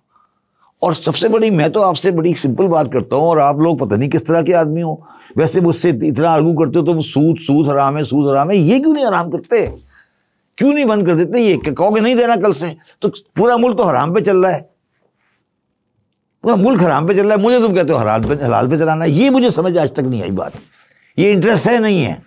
सूद की अदायगियां हैं सर, क्या पाकिस्तानी इस्लामी रियासत दे सकती है? तो सर लिया क्यों था सूद? मैं पूछ रहा हूं कि पाकिस्तान की इस्लामी रियासत दे सकती है? फतवा लाओ ना, तुम हर चीज़ से फतवे लाते हो, इसमें फतवा क्यों नहीं लाते? तुम हर चीज़ से फतवा लेकर आते हो। ये बताओ ना कि मौलाना तकी उस्मानी साहब से पूछो कि ये जो इंटरेस्ट है पाकिस्तान गवर्नमेंट का, ये किस खाचे में हलाल है? खादिम रिजवी साहब ने बड़ी अच्छी बात कही थी, मैं नहीं दूंगा इंटरेस्ट। मैं भी कह रहा हूँ, मैं तो खादिम रिजवी के साथ हो गया हूँ बिल्कुल। आज गवर्नमेंट के हमने इंटरेस्ट नहीं देना, हम इस्लामी हो गए, खत्म हो गई बात। चलो यार बाहर वाले को दे देंगे, अपने वाले को क्यों दें इंटरेस्ट? बाहर वाले को चलो दे देते हैं, कोई बात नहीं, चलो वो जरा बाहर वाला तो नहीं मानेगा, वो मुसलमान नहीं है। ये तो हमारा अपना स्टेट बैंक ऑफ पाकिस्तान है, हबीब बैंक है, UBL है। हम बुलाए हबीब बैंक के प्रेसिडेंट को कि सर बात ये है कि आपका इतना लोन है, हम तो मुसलमान मुल्क है, हम तो आपको इंटरेस्ट नहीं दे सकते, आप हमसे कोई मुशारका करें, कोई रेंटल एग्रीमेंट करें। तो तुम्हारी ये मुनाफकत कब खत्म होगी? बताओ ना, मुझे समझाओ कि ये इंटरेस्ट की कहानी क्या है। तो फिर ये कहोगे कि हाँ रियासत इंटरेस्ट ले सकती है, तो रियासत इंटरेस्ट खुद ले सकती है, मगर रियासत इंटरेस्ट दे नहीं सकती किसी को सर्टिफिकेट के ऊपर। तो इन मौलवियों को बंद करो फिर। तो बात ये ना, तुम देखो फैसल साहब, ये मुल्क मुनाफकतों के अंदर फंस चुका है, यूं करके यूं, ठीक है। और मैं आपको बार बार कह रहा हूं कि ये इंटरेस्ट कभी पे नहीं हो सकता, ये मुल्क का लोकल करेंसी डिफॉल्ट में जाने वाला चला गया है। तो अब आप तो उससे हमारे बैंक डिफॉल्ट कर जाएंगे? नहीं, बैंक डिफॉल्ट क्यों करेंगे? अगर हुकूमत ये ऐलान कर देती है, चलें आपके कहने के मुताबिक हम कोई सूद वूद नहीं दे रहे, जितना इंटरेस्ट है हम देने की पोजीशन में ही नहीं है, तो हमारे लोकल बैंकों का क्या होगा फिर? कुछ भी नहीं होगा। हम जुमे की नमाज में दुआ करेंगे, अल्लाह ताला कोई रास्ता निकालेगा। आखिर वो मुसब्बिल असबाब है, कोई रास्ता तो निकालेगा ना, कोई रास्ता। क्या हंसने की क्या बात है यार? बैठेंगे, कोई रास्ता निकलेगा। शायद हबीब बैंक का प्रेसिडेंट मान जाए कि यार हमें ठीक है, वेव कर दिया हमने। हो सकता है बेस्ट वाले ही मान जाएं, UBL वाले कि हाँ ठीक है यार चलो माफ़ कर दिया, आगे से मुशारका में चले जाएंगे। तो मुझे बताएं ना, ये दारुल उलूम वाले, ये सारे जो इतनी लंबी लंबी दाढ़ियाँ रख के बैठे होते हैं, ये क्यों जवाब नहीं देते इस बारे में कि ये इंटरेस्ट जायज़ है, इंटरेस्ट है या नहीं है? आपने मुझे कहा कि IMF का प्रोग्राम अगर हमें नहीं मिला तो हम डिफ़ॉल्ट कर जाएंगे। फिर अगली ही लाइन में आपने ये बोला कि ये जो बजट बनाया है ये तो मतलब गरीब तो मर गया, ठीक है, मर गया। मुझे ये बताएं कि ये फिर क्या करें? अगर हम IMF का बजट नहीं लेते तो हम डिफ़ॉल्ट करते हैं, IMF में अगर रहेंगे तो हमने अपनी हालत देख ली, जो कह रहा है हमने बिजली कहाँ पहुँचा दी, गैस कहाँ पहुँचा दिया, टैक्स कहाँ पहुँचा दिया, तो सर फिर करें क्या? ये करें कि मैंने आपको बड़े अरसे से पहले ये बात कह रहा हूँ कि बाज़ार 6 बजे बंद करें। किया आपने बंद? सर हमारी रियासत में इतनी पावर ही नहीं है कि रेटिव काम कर सकें। तो आपके पास पेट्रोल खरीदने के पैसे नहीं हैं, आप बड़ी गाड़ियां बंद करें। अब मैं कह रहा हूँ ना, आप कह रहे हैं कि क्या करें, मैं रास्ता बता रहा हूँ ना आपको, बड़ी गाड़ियां बंद कर दें। आप कह दें 1200 से गाड़ी चलेगी नहीं, ख़त्म, पेट्रोल का खर्चा कम हो जाएगा। आप कहेंगे कोई आदमी 1200 से ज़्यादा की गाड़ी नहीं चलाएगा, ख़त्म हो गई बात। चले सर, थोड़ा सा इम्पोर्ट बिल कम हो गया ना, ठीक है। आप तमाम इम्पोर्ट और कंज्यूमर बंद कर दें, तमाम जितनी नहीं, ये मक्खन शक्कन ये सारी कहानियां बंद करें ना, सब बंद कर देना। इंपोर्टेड जो कंज्यूमर गुड्स से बंद कर दे, ठीक है। और स्टील मिल के जो सारे प्लॉट फारिग हैं आपने रखे हुए हैं, जो आप जिस पे जुआ खेल रहे हैं प्लॉट लेके, उनको ये कहें कि 1 साल के अंदर अगर आपने प्लॉट पे कोई प्लांट नहीं लगाया तो आपका प्लॉट जब्त कर लेंगे, और आप जिसका प्लॉट है वो 1 साल में यहाँ एक्सपोर्ट के लिए बना ले, हम आपको ज़मीन मुफ्त दे देंगे। 1 साल के अंदर बनाना है मगर प्लांट। ये नहीं हो सकता कि प्लॉट ले लिया पोर्ट कासिम में और उस पर जुआ खेल लें। अब तो ये हो रहा है ना, इस वक्त तो कराची में एक्सपोर्ट के इसलिए नहीं एक्सपोर्ट बढ़ पा रही कि प्लॉट पे जुआ होता है। पहले प्लॉट इतना महंगा है, कारोबार हो नहीं सकता। आप ये कहें कि इंडस्ट्रियल प्लॉट पे मस्जिद नहीं बनेगी, इंडस्ट्रियल प्लॉट पे स्कूल नहीं बनेगा, इंडस्ट्रियल प्लॉट के ऊपर कोई बंदा 1 साल के अंदर अगर प्लॉट अलॉट हुआ और 1 साल के अंदर अगर उसके अंदर इंडस्ट्री नहीं लगी, प्लॉट जब्त, खत्म। नॉन यूटिलाइजेशन चार्जेस खत्म। तो सर ये कोई गेम चेंजर इकदाम तो नहीं बता रहे आप? इससे थोड़ा बहुत फर्क पड़ जाएगा? इंपोर्ट बिल कम हो गया, चले हमारी इंपोर्ट बिल तो मसला है सबसे बड़ा मसला तो इंपोर्ट बिल ही है ना।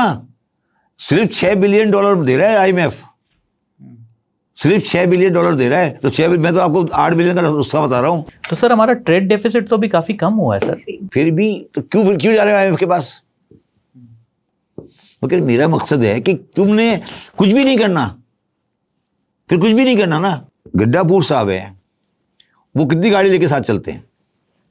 बड़ा काफिला है उनका। क्यों बताइए ना मुझे। 10-12 गाड़ी चलती है ना, बिलावल के साथ भी 10-12 गाड़ी चलती है, 12-15 गाड़ी चलती है ना। क्यों? अगर वो इतनी सिक्योरिटी इश्यू है तो नहीं निकले घर से। मुझे बताओ ना, समझाओ मुझे जरा। ये मैं पूछ रहा हूँ कि ये क्या कहानी है। अच्छा अब मैं आगे चलता हूँ। कह रहा हूँ ना ये ठीक है, एक्सपोर्ट के लिए आपने एक्सपोर्ट को बढ़ाने के चक्कर में एक्सपोर्ट को टैक्स कर दिया। उसकी ऐसी बाकी थोड़ी बहुत मैं शायद टैक्स पॉइंट व्यू से मान भी लूँगा, एक्सपोर्ट को टैक्स होना चाहिए था। मगर क्या ये टाइम था, क्या ये टाइम था कि एक्सपोर्ट को आप टैक्स करते? मेरा ये सवाल आपसे ये है। अच्छा तीसरी बात आप कह रहे हैं फिर आप ईरान पाइपलाइन लगाएं, आगे बढ़े, कुछ तो करें ना। तो अमेरिका नाराज नहीं हो जाएगा सर? अगर अमेरिका को खुश करना तो साइड को स्लिप कर ले, एक साइड पे तो चलो ना। अमेरिका को खुश करना ना, कोई एक साइड तो पकड़ लो यार, कोई एक साइड तो पकड़ लो ना। मैं तुमसे अब सवाल कर रहा हूं यार, वो तुम लोग गजा करते थे, अब कहाँ गया गजा? ये सारे जो गजा करते थे अब कहाँ गया गजा? वहां मजलूम मर रहा है, तुम लोग क्या कर रहे हो? लोग तो एहतजाज करना चाहते हैं। कहाँ कर रहे हैं? हमारी रियासत करने नहीं देती। नहीं तो क्या हो रहा है गजा में? क्या हो रहा है गजा में? हज भी दरमियान में हो गई, हज के अंदर कोई गजा की बात हुई? मीना के मैदान में किसी ने गजा की बात की? क्यों नहीं हुई सर? क्या आपके ख्याल में क्यों नहीं हुई? मुनाफिक है। मेरा सवाल आपसे ये है कि अगर रसूलुल्लाह सल्लल्लाहु अलैहि वसल्लम हमारे आकाए नामदार होते तो वो क्या करते? मैं आपसे पूछ रहा हूँ, मुझे बता दे मुसलमान कि आज अगर आकाए नामदार जिंदा होते वो क्या करते? बता दो मुझे कि क्या करते वो, बताओ। ये वाली कहानी पेश करते हैं जो आप कर रहे हो? बताओ ना मुझे, सवाल करो आप दो ना कि अगर मेरे आकाए नामदार जिंदा होते तो वो गजा के अंदर क्या करते? मैं बात कर रहा हूँ सिंपल, क्या वो जाकर ये करते जो आप कर रहे हो? लब्बैक अल्लाहुम्मा लब्बैक, क्या ये उस पत्थर की इमारत का लब्बैक है या उसकी राह का लब्बैक है? अल्लाह अकबर का मतलब क्या है? अल्लाह अकबर का मतलब ये है कि अल्लाह अकबर में अल्लाह बड़ा है, इसराइल बड़ा, अमेरिका बड़ा नहीं है। यही है ना, यही है ना, यही अल्लाह अकबर क्यों कहा जाता है कि कोई चीज़ नहीं है मेरे सामने, जब वो है तो कुछ नहीं है, जब मैं उसकी राह में चला गया तो फिर मेरे लिए कोई चीज़ रेलिवेंट नहीं। यही है ना अल्लाह अकबर का मतलब। जो हम 5 वक्त अल्लाह अकबर करते हैं, ये क्यों करते हैं? इसलिए करते हैं कि हम ये कह रहे हैं भाई उसके अलावा कोई बड़ा नहीं। अच्छा सर, ये जो हालात चल रहे हैं और ये जो बजट आया है, बिजली गैस की कीमतें आपके सामने, गरीब की तो हम बात ही नहीं करते। मुझे समझ नहीं आती कि गरीब बेचारा कैसे ज़िंदा होगा। मिडिल क्लास की बात कर लेते हैं। मुझे ये बताएं कि जिसकी 70,000 या 1 लाख रुपए जिसकी सैलरी है, मिडिल क्लास, 2 बच्चों को पढ़ाता है, किराए के घर में रहता है, आपके ख्याल में उसका गुजारा हो रहा होगा? देखिए मेरे ख्याल में तो सर गुजारा हो रहा है, तभी तो आवाम सड़कों पर नहीं आ रही, खुशबाश सब ओके चल रहा है। 2-3 चीज़ें हैं इसके अंदर।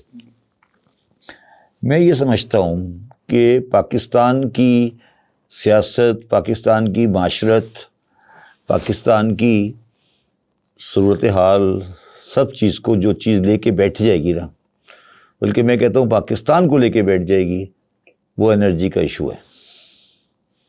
एनर्जी का इशू मतलब ये गैस की प्राइसेस, गैस की अवेलेबिलिटी और उसकी प्राइसेस। मैं पहले लाइटर नोट पे एक बार बता दूँ, मैं ज़रा लेट खाना खाता हूँ, 10-11 बजे पहुँचता हूँ घर, तो मैं 3 दिन से, अच्छा मुझे गलती से ये आदत है कि वो मैं रोटी पक्की होती है उसे गर्म करा के खाता हूँ। 4 दिन से मैं वो गर्म नहीं करा पा रहा कि मेरे डिफेंस वाले घर, डिफेंस में रहता हूँ, वहाँ घर में गैस नहीं आती शाम को। अच्छा, डिफेंस में भी नहीं आ रही? नहीं, रात को गैस नहीं आती। ये मैं आपको बता रहा हूँ कि जो मेरे साथ हो रहा है 4 दिन से, मैं जो अब वो मैं कोशिश करता हूँ कि माइक्रोवेव में गर्म कर लूँ। माइक्रोवेव में वो गर्म करने की जो उसके सख्त करने का कॉन्सेप्ट होता है, वो गर्म कर देती है मगर वो सख्त नहीं करती रोटी को, उसे कहते हैं ना जिसको। तो वो एक अलग मसला है। मैं 4 दिन से इस अज़ाब से गुजर रहा हूँ कि गैस नहीं आती हमारे रात को। उस मेरी बेगम ने कहा रात को गैस नहीं आएगी, आप ये भूल जाएं, या तो आप शाम को 7 बजे खाना खाएं, नहीं तो ये आपको ऐसी रोटी मिलेगी। ठीक है, ये मैं आपको रियल लाइफ बता रहा हूँ। अच्छा, coming back to this thing, ये जो हमने जिस तरह से पावर सेक्टर को हैंडल किया है, आज भी प्राइम मिनिस्टर साहब का बयान कहीं लगा हुआ था, मैं देख रहा था अखबार में कि I am very concern about circular date. ठीक है, अब मुझे बताएं कि वो बेवकूफ़ आदमी है कि ये कोई वही आई है कि नया सर्कुलर डेट? मतलब ये क्या उसको पता नहीं है कि ये क्या आएगा? Why you are concern about circular date? ये तो आना ही है, ये तो आना ही है ना यार।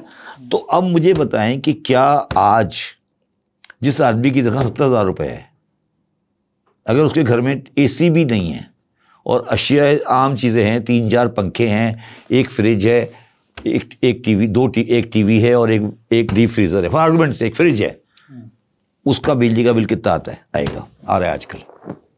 सर ये तो मैं खुद फेस कर रहा हूँ, इसलिए मुझे अंदाजा है 20,000 रुपये तक तो आ रहा है। मैं तो आपसे बहुत कम कर रहा हूँ ना, मैं 20 तो आप में कर रहा हूँ। सपोज करें 70,000 तनख्वाह है, तुम्हारा 7,000 का बिजली का बिल आ जाए, सपोज करें, तो are you saying to me कि जिसकी 70,000 तनख्वाह है वो 10% बिजली का बिल देगा? Are you saying this?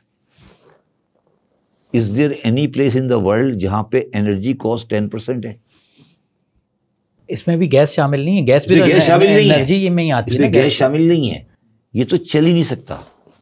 ये जिस जगह पे गैस प्राइसेस, इन्होंने बिजली की प्राइस इंक्रीज कर दी है, ये तो इन्होंने वो हरकत की, ये वो हरकत हो गई है जिस पे हम सर्वाइव ही नहीं कर सकते। अब इसका आप बोलोगे कि शब्बर साहब इस तरह की बात कर रहे हैं, इलाज बताएं ना।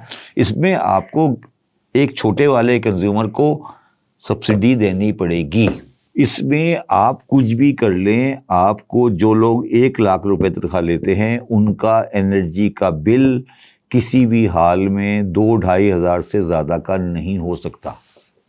नहीं होना चाहिए, होना चाहिए, नहीं हो सकता। मतलब अगर आप ज़्यादा करेंगे तो वो सर्वाइवल से आगे चला जाएगा।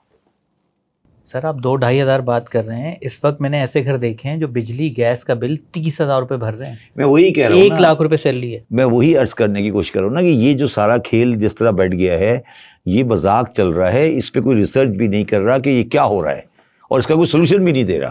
तो सर ये आपके लिए अलार्मिंग नहीं है कि मतलब आवाम बाहर नहीं आ रही, कोई मतलब ऐसी तहरीक शुरू नहीं हो रही, कोई सियासी पार्टी इसको मतलब वो नहीं कर रही, सब आप आपस में बंदर बांट में लगे हुए हैं? देखिए बात ये है ना कि एक कुछ तो पावर में है। नहीं तो आवाम तो आए ना सर, भाई 3 पार्टी पावर में है ना। ठीक है, एक पार्टी जो है वो सिर्फ ड्रामेबाज है, वो जमात इस्लामी है। ठीक है, अब रह गई पीटीआई को अपने मसाइल से फुर्सत मिलेगी, कौन लीडर है कौन लीडर नहीं है, तो कौन आएगा बाहर? बताओ ना मुझे ज़रा। और आवाम को आप रेवड़ समझते हैं, नेशन नहीं समझते? आवाम नहीं निकलेगी? देखिए मैं आपको, हमसे अच्छा तो फिर श्रीलंका था। नहीं, मैं आपको एक बड़ी इंटरेस्टिंग बात बताऊं। मेरे साथ 2 ऐसे वाक़यात हुए इन द लास्ट 2 वीक्स। मैं एक प्रोग्राम में गया, इस सुल्ताना सिद्दीकी साहिबा का वो था, एक ट्रिब्यूट का फंक्शन था आर्ट काउंसिल में, तो और मेराज अहमद ख़ान की किताब की लॉन्चिंग थी। तो मुझे लोगों ने कहा कि हम आपका वो सुनते रहते हैं रफ्तार पर, और ये आप इस तहरीक में एक तहरीक बनाएं और पॉलिटिकल पार्टी बनाएं, हम आपके साथ चलेंगे। मैंने कहा यार मैं तो किसी किस्म की सियासत नहीं जानती।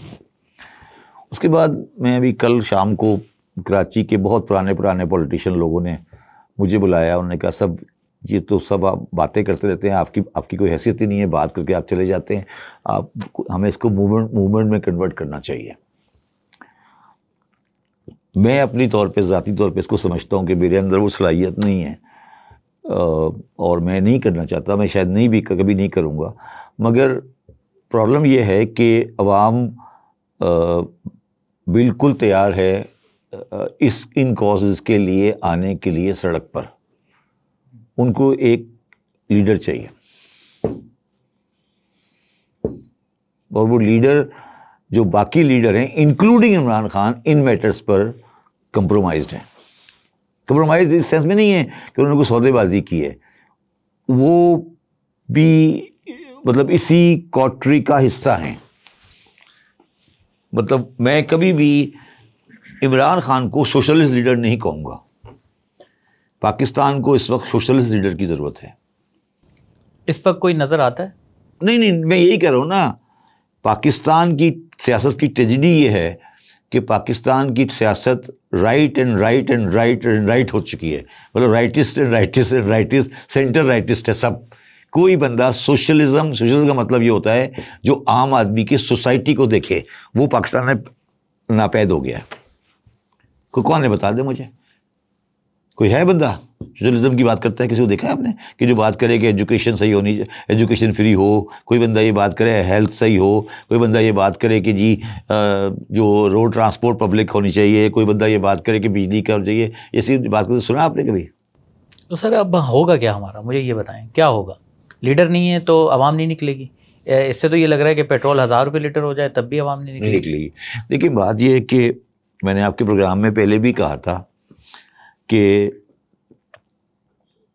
मुसलमान माशरे जो हैं, मुसलमान माशरे मास एजिटेशन के सिस्टम को अंदर से चलने नहीं देते हैं।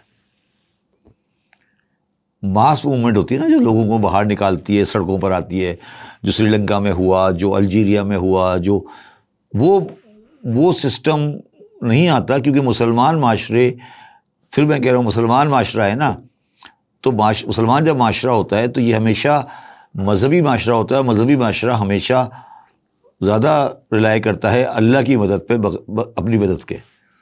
तो गरीब को ये मशवरा दे देंगे कि यार ठीक है, यहाँ नहीं मिल रहा वहाँ मिलेगा। यही होगा ना यार, गरीब की यही है ना कि ये अल्लाह ताला देगा, जन्नत में फल होंगे, नहरें भी होंगी, हूरें भी होंगी। हम ये है ना कि अब यही होगा ना। गरीब को क्या करोगे? जुमे की नमाज में यही कहोगे ना, अल्लाह ताला इसराइल को और हिंदुस्तान को नैस्तो नाबूद कर दे, मुसलमान को फतह क्या कहते हैं, फतह अजीम से सरबलंद, इस्लाम के परचम को सरबलंद करे। वो परचम किधर है भाई? मुझे नजर ही नहीं आ रहा परचम। इस्लाम के परचम को सरबलंद करे। जो जुमे की नमाज है, जितनी भी जुमे की नमाजें हैं, उनका आखिरी जुमला होता है अल्लाह ताला इस्लाम के परचम को सरबलंद करे। मुझे परचम ही नजर नहीं आया अभी तक। बताओ ना कहाँ परचम है? कोई है परचम? बताए ना आप, कहाँ है वो गज़ा में परचम? वो टक्कर के बच्चे मार देते हैं, 4-5 साल के बच्चे मार रहे हैं वो। भाई ये जो ड्रामेबाजी ख़त्म करोगे तो फिर मुल्क सही हो जाएगा ना। ये अल्लाह ताला इस्लाम के परचम को सरबलंद करेगा, रखे। अल्लाह ताला यहूदी और नसारा की साजिशों से हमें महफूज रखे।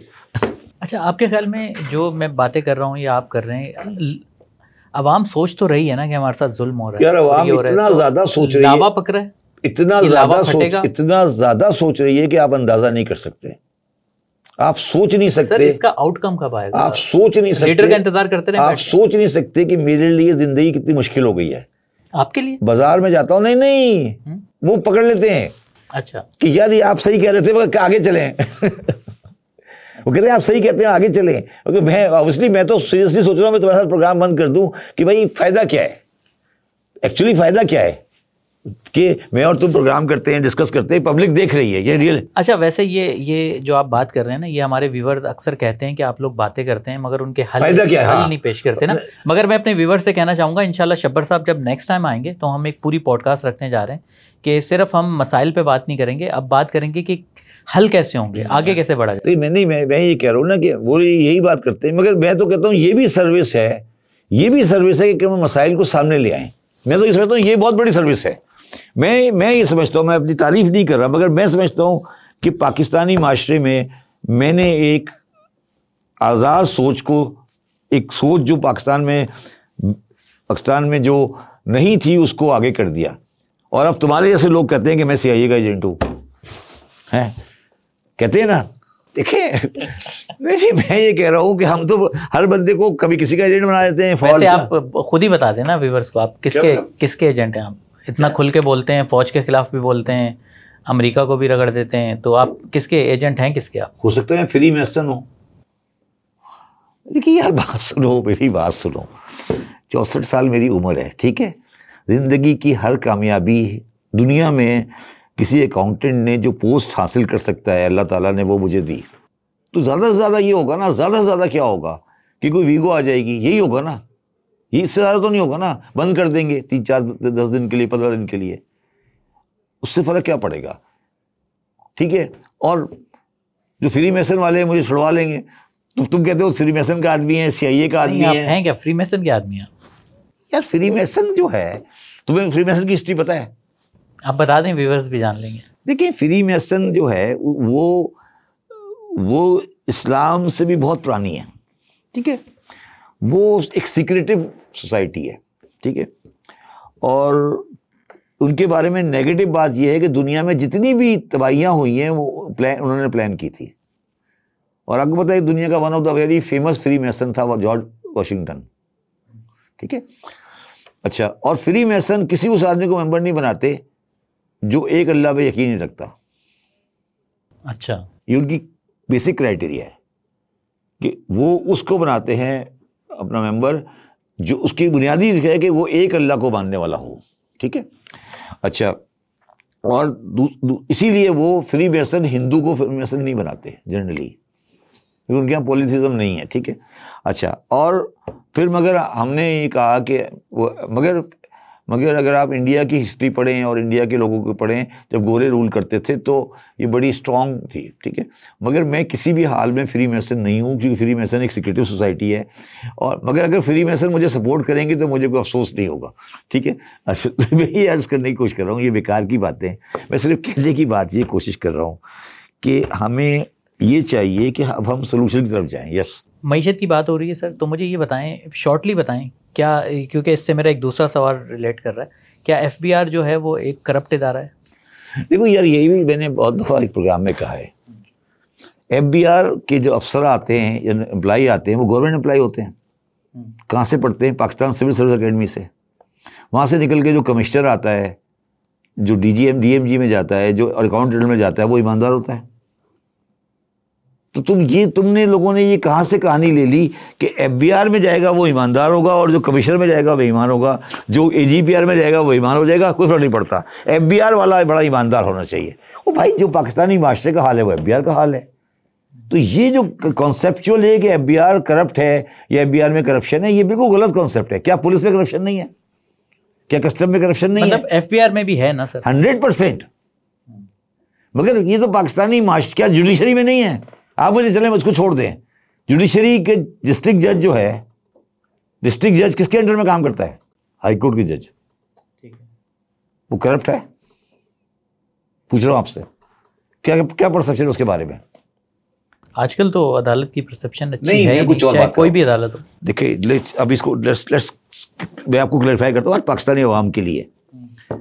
पाकिस्तान में डिस्ट्रिक्ट जुडिशरी जो है, जो कराची डिस्ट्रिक्ट कोर्ट है, इस पे जो डिस्ट्रिक्ट जजेस बैठे हैं, ये रिपोर्टेबल किसको है? हाई कोर्ट के जजेस को, ठीक है। और पाकिस्तान में जनरल कंसेंसस है कि इसमें करप्शन का लेवल किसी आम माशरे से कम नहीं है। अच्छा, करप्शन में वो बात नहीं कर रहा कि फौज ऑर्डर दिलवा रही है, ये बात नहीं कर रहा मैं। माली करप्शन, हाँ। तो जिस इदारे का कंट्रोल सुप्रीम कोर्ट या इनडायरेक्टली हाई कोर्ट के हाथ में है, वो भी करप्ट है, तो तुम मुझसे क्या कह रहे हो? मेरी बात को समझो, मैं क्या कह रहा हूं। इसकी वजह यह है कि हमारा अदालती निज़ाम कुछ जगह पर पागलों का निज़ाम है। पागलों का निज़ाम इस तरह है कि एक रिक्शा वाले ने एक साइकिल वाले को मार दिया, सपोज करें, ठीक है। अब उसकी जो FIR होगी वो होगी उर्दू में, और उर्दू भी इस तरह लिखेगा मुहर्रर कि कोई माई का लाल पढ़ नहीं सकता, ठीक है। अब वो चला जाएगा डिस्ट्रिक्ट कोर्ट में। अब डिस्ट्रिक्ट कोर्ट में जो ऑर्डर होगा या हियरिंग होगी, टेक्निकली अंग्रेजी में होगी। वो रिक्शा वाला बेचारा क्या करे? वो क्या करे? मुझे समझाओ ना, वो क्या करे? ये दुनिया का कहीं, मतलब दुनिया का कोई मुल्क ऐसा नहीं है जिसमें प्राइमरी जुडिशरी उसकी ज़बान में नहीं हो। ये इतनी बड़ी बड़ी बातें करते हैं, इंसाफ और तहरीक इंसाफ, और ये तो करते नहीं है। देखिए, मुझे कोई बिल्कुल टोटल पसंद नहीं है दुबई का माहौल, दुबई का सिस्टम, क्योंकि जिस चीज़ से, जिस बात की उन्होंने मुझे मुतासिर किया, वो ये किया, मेरा एक दफ़ा मेरी कंपनी का केस पड़ गया दुबई में, मैं दुबई की अदालतों में गया जो कि शारजा में है। उन्होंने कहा सर कोई अंग्रेज़ी, कोई फ्रेंच, कुछ जबान नहीं, जो आपने प्रेजेंट करना है अरबी में करके लाएं।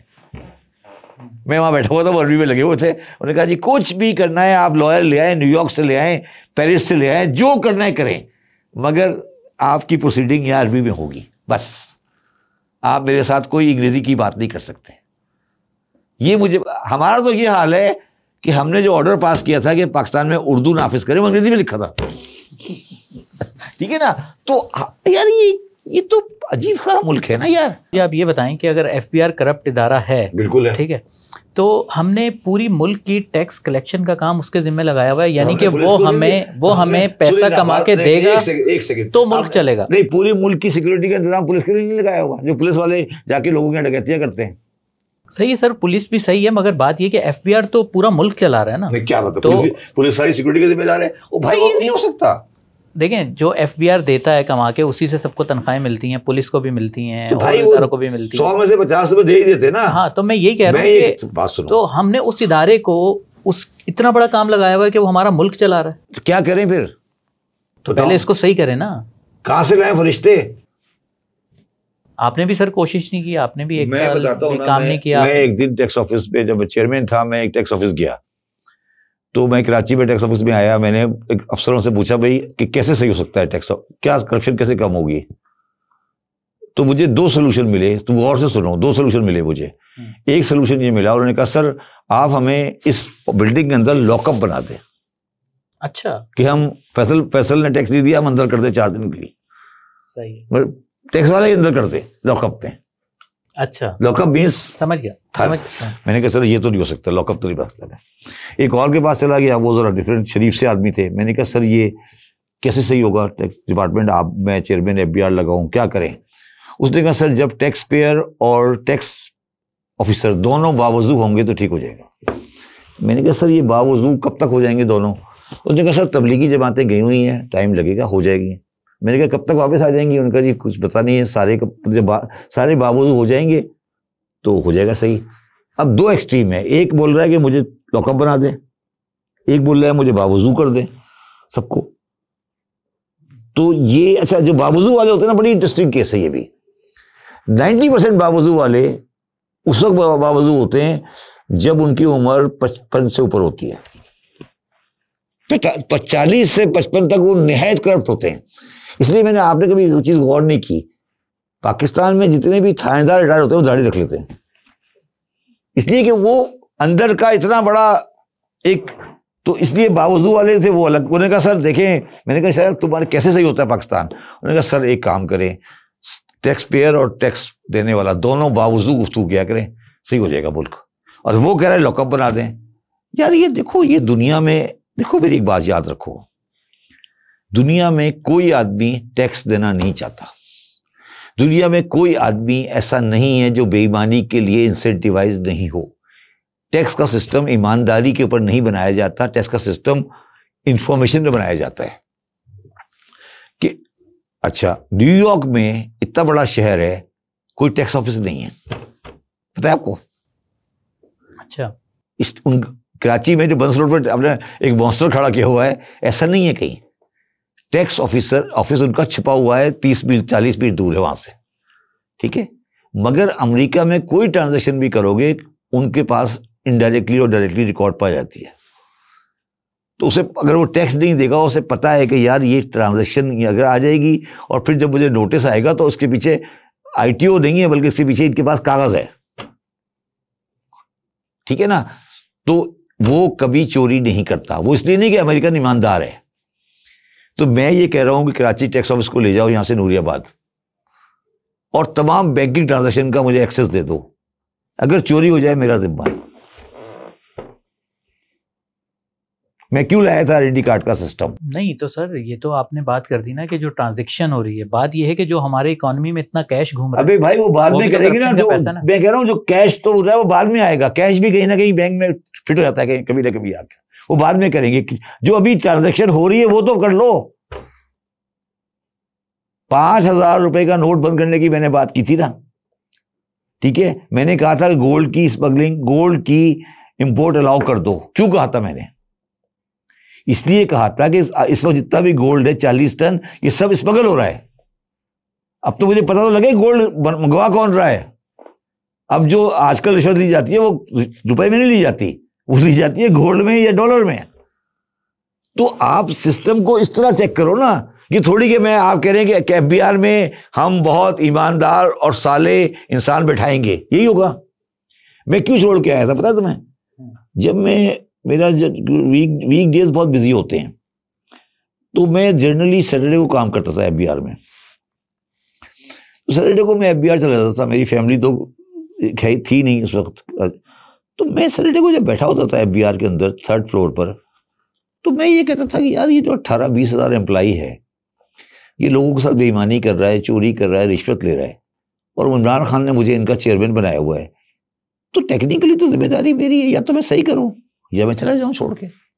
कब तक मैं ये लोगों को उम्मीद दिलाऊंगा शब्बर जैदी साहब चेयरमैन एफबीआर हैं और वो सही करने में आ रहे हैं, और शब्बर जैदी साहब नहीं कर पा रहे, तो फिर मुझे ये कुश्ती छोड़ देनी चाहिए। आपने वही किया, आसान रास्ता चुना। अच्छा, आसान रास्ता नहीं चुना, मैं बताता हूं, मैंने रास्ता कभी नहीं छोड़ा।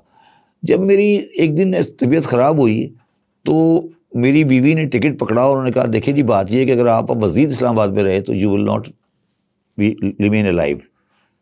तो मैं फिर मुझे मजबूरी में आना पड़ा। वो लंबी कहानी है कि आपसे अलग से बात करेंगे इसके ऊपर। पिछले कुछ सालों से हमने देखा है कि हुकूमत ने प्रॉपर्टी सेक्टर को बहुत हिट किया है, तो आप इसमें क्या समझते हैं? इस वक्त प्रॉपर्टी की एक्टिविटी जो है ना वो बिल्कुल रुकी हुई है, तो लोग सर पकड़ के बैठे हैं, प्रॉपर्टी की कीमतें नहीं बढ़ रही। तो ये हमारी मईशत के लिए अच्छा हुआ है? क्योंकि प्रॉपर्टी इंडस्ट्री में जो प्लाटों में पैसा घूमता था वो क्या इंडस्ट्री में आया है या नहीं आया? ये हमारी मईशत के लिए अच्छा हुआ है प्रॉपर्टी जो डाउन हुई है?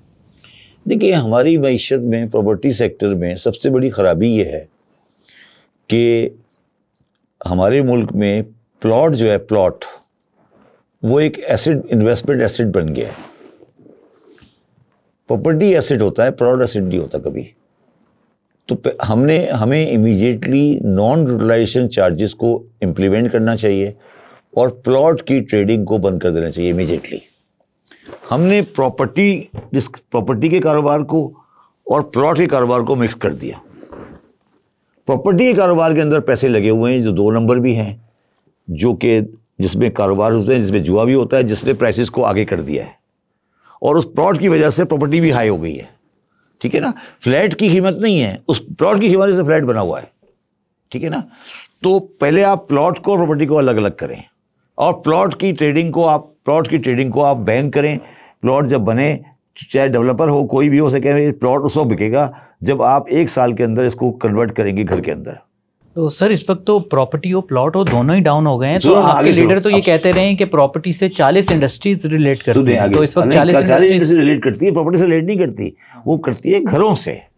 प्लॉट में तो कुछ नहीं है ना यार। सर कंस्ट्रक्शन हो गया, मैं उसी पे आ रहा हूँ ना, कंस्ट्रक्शन इंडस्ट्री में। फिर आपको यही तो कह रहा हूँ कि प्लॉट की इंडस्ट्री अलग है और कंस्ट्रक्शन की इंडस्ट्री अलग है। जो 40 इंडस्ट्री रिलेट करती है वो कंस्ट्रक्शन से रिलेट करती है, उसको आप प्रॉपर्ली प्रोटेक्शन देनी पड़ेगी। वहां पर आपने कोई काम ही नहीं किया। आप मुझे ये बात बताएं, एक बात बताएं, कराची शहर में केडीए ने आखिरी गरीब आदमी की स्कीम कब शुरू की थी प्लॉट की? मुझे नहीं याद पड़ता सर। क्यों नहीं शुरू की? नाज़राबाद क्या है, नॉर्थ नाज़राबाद क्या है, फेडरल बी एरिया क्या है, गुलशन इकबाल क्या है? जगह भी तो नहीं बची ना, कहाँ करें? क्या जगह? पूरी बैरियर टाउन बन रहा है, वहां नहीं बन सकता? तो बन गया ना बैरियर। नहीं तो हब में नहीं बन सकता? बताओ ना, सुरजानी के आगे क्यों नहीं बन सकता? आप सुरजानी के आगे क्यों नहीं बना सकते? कराची तो वो शहर है, चारों जगह खुला हुआ है, क्यों नहीं बनाया आपने? इसलिए कि हमारी गवर्नमेंट लैंड माफिया के साथ पार्टनर है, बैरियर टाउन के साथ पार्टनर है। बैरियर टाउन के प्लॉट बिकवाने के लिए केडीए नहीं बनाना चाहती।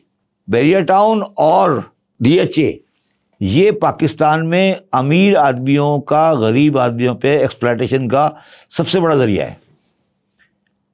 डीएचए में कितने प्लॉट है 120 गज के? नहीं है ही नहीं। क्यों नहीं है? सिपाही को क्यों नहीं मिलता? डीएचए में 120 गज का प्लॉट क्यों नहीं है? मुझे बताओ ना, जवाब दो। आप डीएचए बनाएं, उसमें दें 120 गज के 2000 प्लॉट, क्यों नहीं देते? जनरलों के लिए हैं,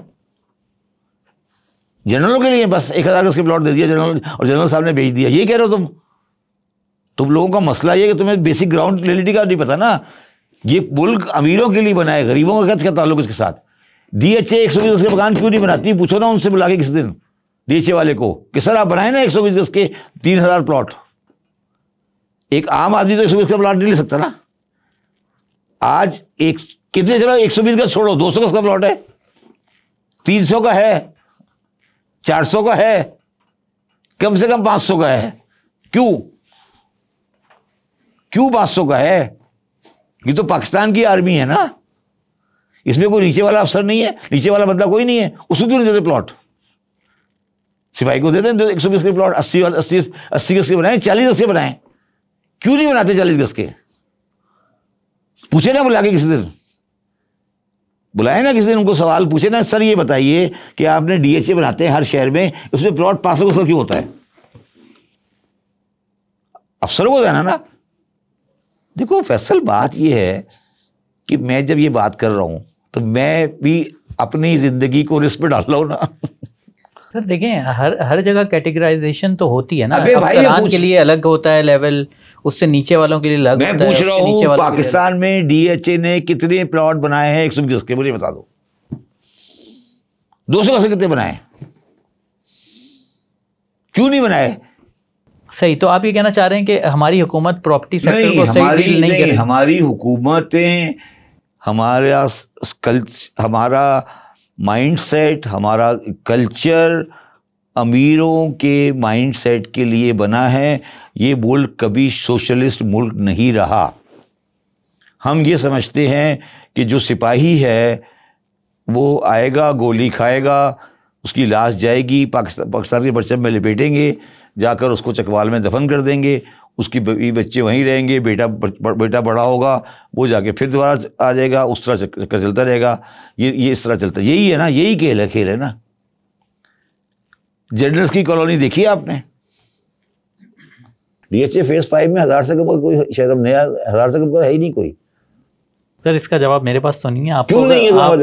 आपको अगर जवाब मिले तो मुझे जरूर बताइए। नहीं, मैं ये पूछ रहा हूँ, मेरा जो घर है वो 1000 गज का प्लॉट था, मैंने आधा मेरी बहन का है, आधा मैं रहता हूँ। वो चिक कर रहे थे कि क्यों डिवाइड करा रहे हैं। मैंने कहा भाई मैं गरीब आदमी हूँ, मैं दूसरा नहीं ले सकता, तो मेरा घर आधा मेरी बहन का है, आधा मेरा है। शायद मैं पाकिस्तान वाहिद आदमी हूँ उस इलाके में जिसका आधा प्लॉट है। सर इस साल बहुत से मुल्कों में इलेक्शन हुए हैं, पाकिस्तान में हुए, ईरान में हुए, UK में हुए, अमेरिका में होने वाले हैं, और इन इलेक्शंस की वजह से कुछ तब्दीलियाँ भी हमने देखी।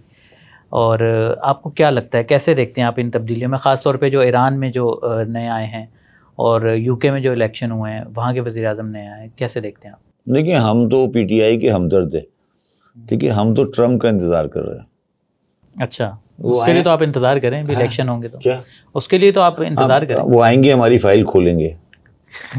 वैसे ट्रम्प का पलड़ा भारी लग रहा है अभी जो लास्ट भाई मैं कुछ कह रहा हूँ ना, हम तो दुआ कर रहे हैं कि वो आएंगे, फिर हमारी फाइल खोलेंगे, फिर हमारी फाइल खुलेगी, फिर हम वापस आ जाएंगे। नहीं, ज़रूरत से ज़्यादा आप रिलाई नहीं कर रहे ट्रम्प साहब पे? क्या उनको आने के बाद पहला काम यही होगा? हाँ, उनको पहला काम ये होगा, वो बुलाएंगे, घंटी मारेंगे, वो कहेंगे फाइल लाओ पाकिस्तान की। और पाकिस्तान की, इमरान खान की? पाकिस्तान की।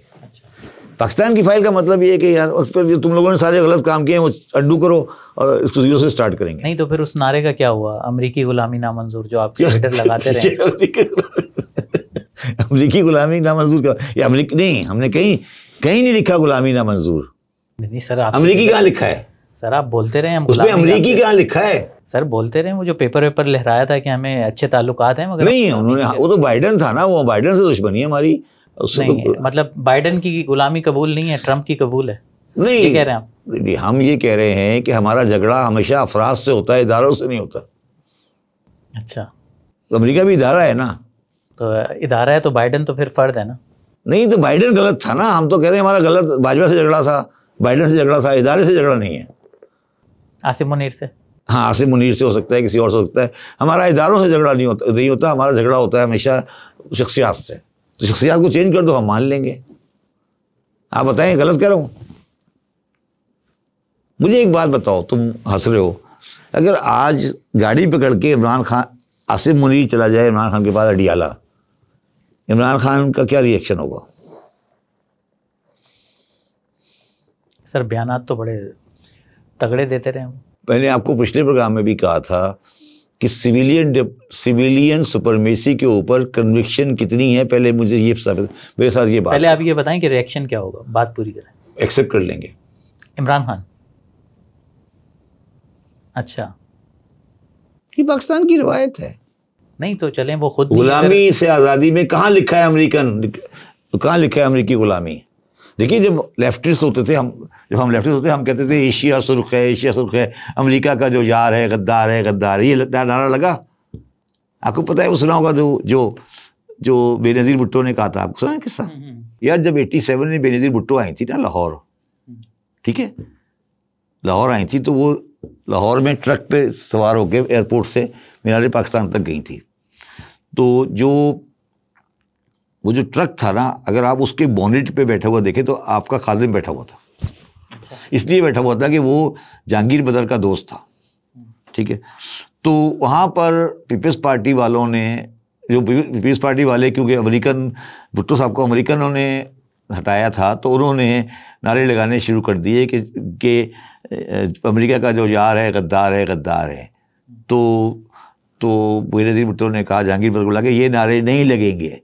तो उसने बोला सर ये अवाम का सेंटिमेंट नहीं, ये नारे नहीं लगेंगे। आपने भी अभी मुझे मना कर दिया कि ये तो नहीं, मेरी बात समझ नहीं रहे। मैं तुम्हें ये कह रहा हूं कि जब पाकिस्तान में जो भी इख्तिदार की कुर्सी पर आता है, वो इस नारे की पहले ये एग्री करके आता है कि हम ये नारा नहीं लगाएंगे कि अमेरिका का जो यार है गद्दार है, गद्दार है, ये नारा लगता है ना पाकिस्तान में। तो क्या खान साहब ये नारा लगाने को तैयार हैं? आप बताएं, आपके पास मैं पूछ रहा हूँ ना, आप बताएं ना कि क्या ये नारा लगाने को यार अब आप कह रहे हो ट्रम्प नहीं, वो यार से तो वो यार हमारी सारी रिलायंस ही ट्रम्प पे आ गई है, तुम बात करो। नहीं, देखें इमरान खान को जहां तक मुझे है, उनका नारा ये है कि गुलामी नामंजूर। किसकी यारी? तो वो नामंजूर तो उन्होंने किसकी गुलामी? चाहे वो अमेरिका की हो, इंडिया की हो। अच्छा, बाइडेन ने गुलाम बनाया था, ट्रम्प नहीं बनाएगा, ठीक है? तुम क्या कहना चाह रहे हो? तो ये देखें, गुलामी पहले ये फैसला करें, गुलामी से आज़ादी किससे? गुलामी में कहाँ लिखा है अमरीकी गुलामी? मैं सीरियसली कह रहा हूँ कि इमरान खान के लिए ये टर्निंग मोमेंट है। सीरियसली, पाकिस्तानी फ़ौज की बात नहीं कर रहा मैं, पाकिस्तानी फ़ौज की अलग पोजीशन है, सीरियस टर्निंग पोजीशन है कि क्या पाकिस्तान के अंदर इतना तप्पड़ है कि वो अमेरिकन गुलामी से आज़ादी हासिल कर ले। मैं प्रो अमेरिकन आदमी हूँ, मैं कहता हूँ ये तप्पड़ हमारे यहाँ अभी 25 साल पैदा नहीं हो सकता।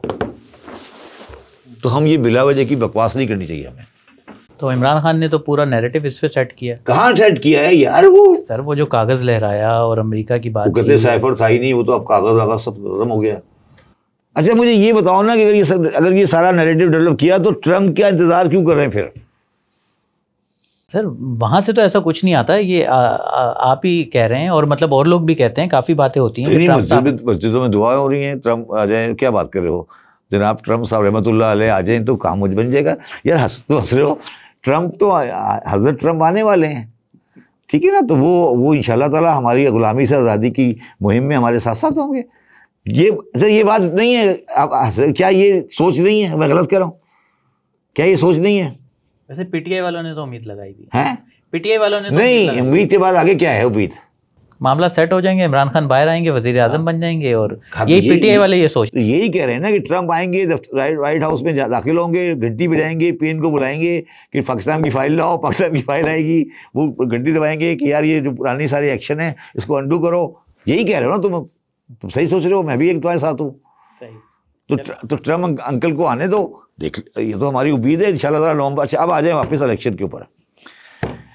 इंडिया ने अपनी पोजीशन क्लियर कर दी, उन्होंने मोदी को लाइन पे लाकर बिल्कुल सीधा कर दिया। इंग्लैंड में लेबर पार्टी ने तबीयत साफ कर दी कंजर्वेटिव की, इसलिए कंजर्वेटिव तबीयत साफ कर दी कि जो इंग्लैंड की फाइनेंशियल पोजीशन है यूके की, वो अफोर्ड ही नहीं कर सकती कंजर्वेटिव को। मतलब कंजर्वेटिव का मतलब ये है कि वहाँ पे इतनी परेशानी हो गई है इकोनॉमिक्स के अंदर कि वो उनको पब्लिक को दिखाना है कुछ, और जो बंदा जीत के आ गया है वो कहता है मैं एथीस्ट हूँ, मैं अल्लाह को ही नहीं मानता, ठीक है? उसकी बीवी जोइश है और उसकी बीवी की फैमिली इसराइल में रहती है, तो फिर अब आपके लिए नई मुसीबत पैदा हो गई, ठीक है ना? एक नई मुसीबत आ गई। वो जो इंग्लैंड का प्राइम मिनिस्टर आया है वो अजीब सा आदमी है, वो कहता है मैं। तो अब कमिंग बैक टू ईरान, अगर आपको याद हो मैंने तुम्हें क्या कहा था एक प्रोग्राम में, शुरू के प्रोग्राम में, कि ईरान में तब्दीली आएगी, याद है? तो this is the first start of this. जो कंजर्वेटिव हार गया ना, ठीक है, तो खत्म हो गया किस्सा।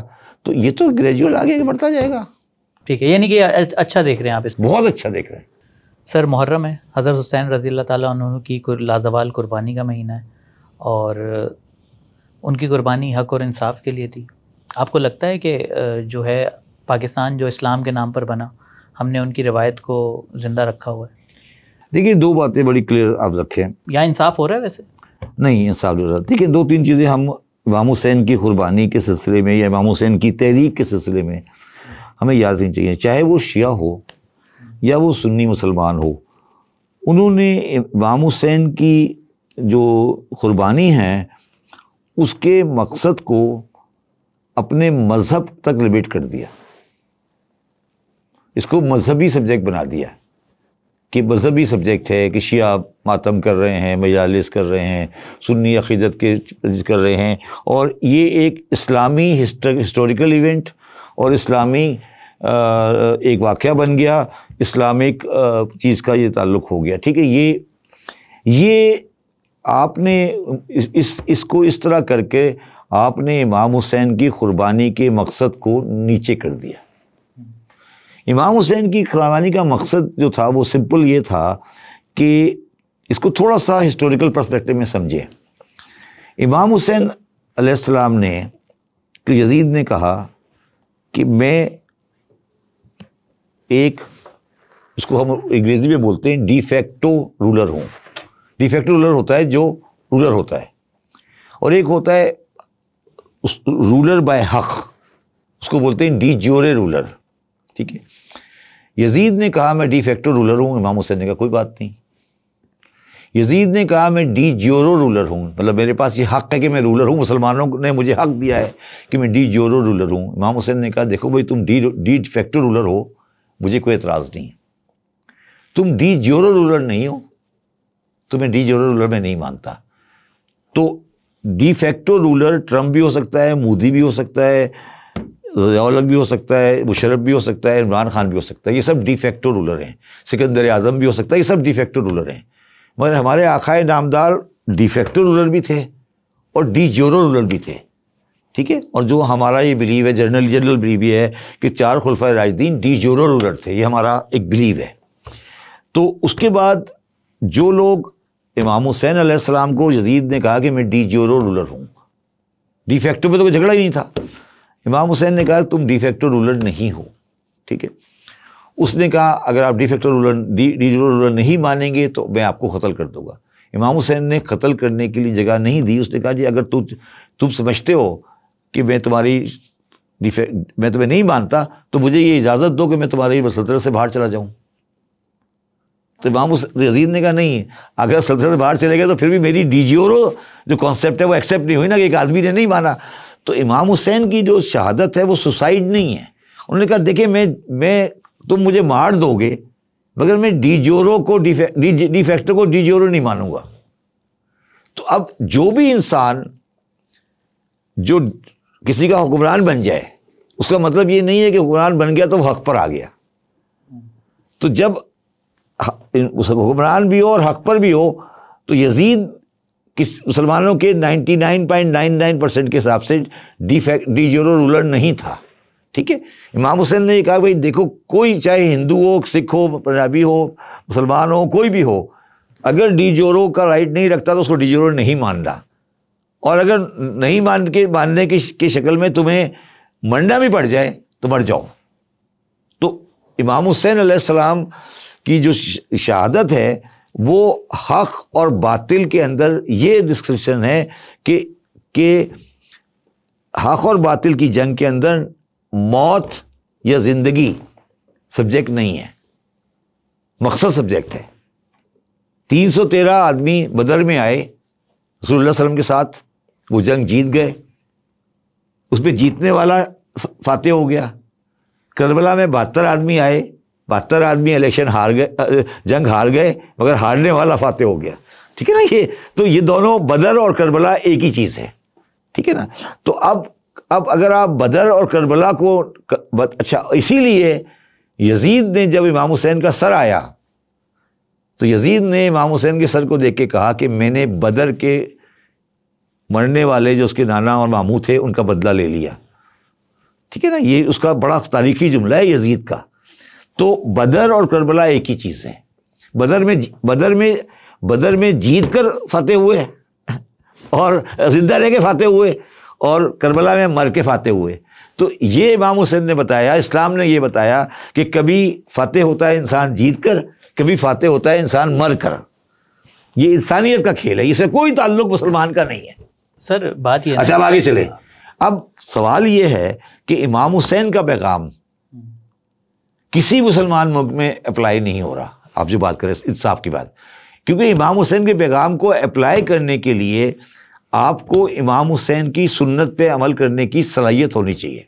सर किसी मुल्क को तो आप छोड़ें, मगर पाकिस्तान तो इस्लाम के नाम पे बना था ना। देखिए तो पहली बात होना चाहिए। पहली बात तो मैं आपकी इस बात से डिसएग्री करता हूँ, इस्लाम के नाम पे बना था, वो इससे मेरा अलग बहस है। मगर इस्लाम इमाम हुसैन की सुन्नत पे अमल जो है, फिर भी आपको एक और बात बताता हूँ, इस्लाम इमाम हुसैन की सुन्नत कह लें या इमाम हुसैन की रवायत, इमाम हुसैन किसी मास मूवमेंट के लिए नहीं गए कभी। इमाम हुसैन ने कोई गवर्नमेंट नहीं मांगी। इमाम हुसैन ने कहा तुम मुझसे मेरे पर ज़बरदस्ती करना चाहते हो तो मुझे मार दो, मैं मर जाऊंगा मगर मैं तुम्हारे। तो ट्राई टू अंडरस्टैंड, सोसाइटी का सही होना, जो मैंने आपकी सोसाइटी का सही होना इंडिविजुअल के मकसद से अलग होता है। मुसलमान की सोसाइटी यजीद के ज़माने में इस काबिल नहीं रही कि वो हक को और बातिल को पहचान सके। ठीक है, और वो बातिल के साथ हो गई। देखिए बातिल के साथ हो गई। तो इमाम हुसैन ने कहा कि देखो हक के साथ 72 भी होना तो काफ़ी होते हैं, मेजोरिटी नहीं चाहिए होती। समझ आई? तो आज पाकिस्तान का भी ये पोजीशन है कि अगर पाकिस्तान में एक आदमी भी हक कह रहा है वो हुसैनी है। ये जो मैं बार बार कह रहे हैं ना, सोसाइटी में इंसाफ कायम हो, इसका ताल्लुक इमाम हुसैन के साथ है। ये मैं इस बात से डिसएग्री करता हूँ। मगर सर इमाम हुसैन तो डट गए थे ना। अगर यहाँ पे तो आप कहने आप वो तो डट गए थे ना, उन्होंने तो शहादत हासिल कर ली ज़ाती तौर पे। ज़ाती तौर पे उन्होंने ये नहीं कहा पहले मुझे गवर्नमेंट दो, फिर मैं पहले वज़ीर आज़म बनूंगा, फिर लगाऊंगा इस्लाम। देखिए ट्राई टू अंडरस्टैंड इमाम हुसैन ने कभी ये नहीं कहा ना वज़ीर आज़म बनाओ मुझे, जंग करूंगा, वज़ीर आज़म बनूंगा, फिर इस्लाम नाफिज करूंगा। उन्होंने कहा यार इस्लाम ये नहीं है। मैं ये तो समझाने की कोशिश कर रहा हूँ, इस्लाम में मैं बार बार कहता हूँ मेरे लिहाज से मेरे इस्लाम में और इमाम हुसैन के इस्लाम में गवर्नमेंट नहीं है। मैं यही तो समझाने की कोशिश कर रहा हूँ तुम्हें। इमाम हुसैन ने ये नहीं कहा कि मुझे गवर्नमेंट दो फिर मैं इस्लाम नाफिज करूँगा। इमाम हुसैन ने कहा कि हक और बातिल, अगर हक और बातिल की जंग हो जाए हक का साथ दे दो, ख़त्म, बस। चलें सर, बहुत शुक्रिया आपके वक्त का। इंशाल्लाह दोबारा भी आपसे मुलाकात होगी।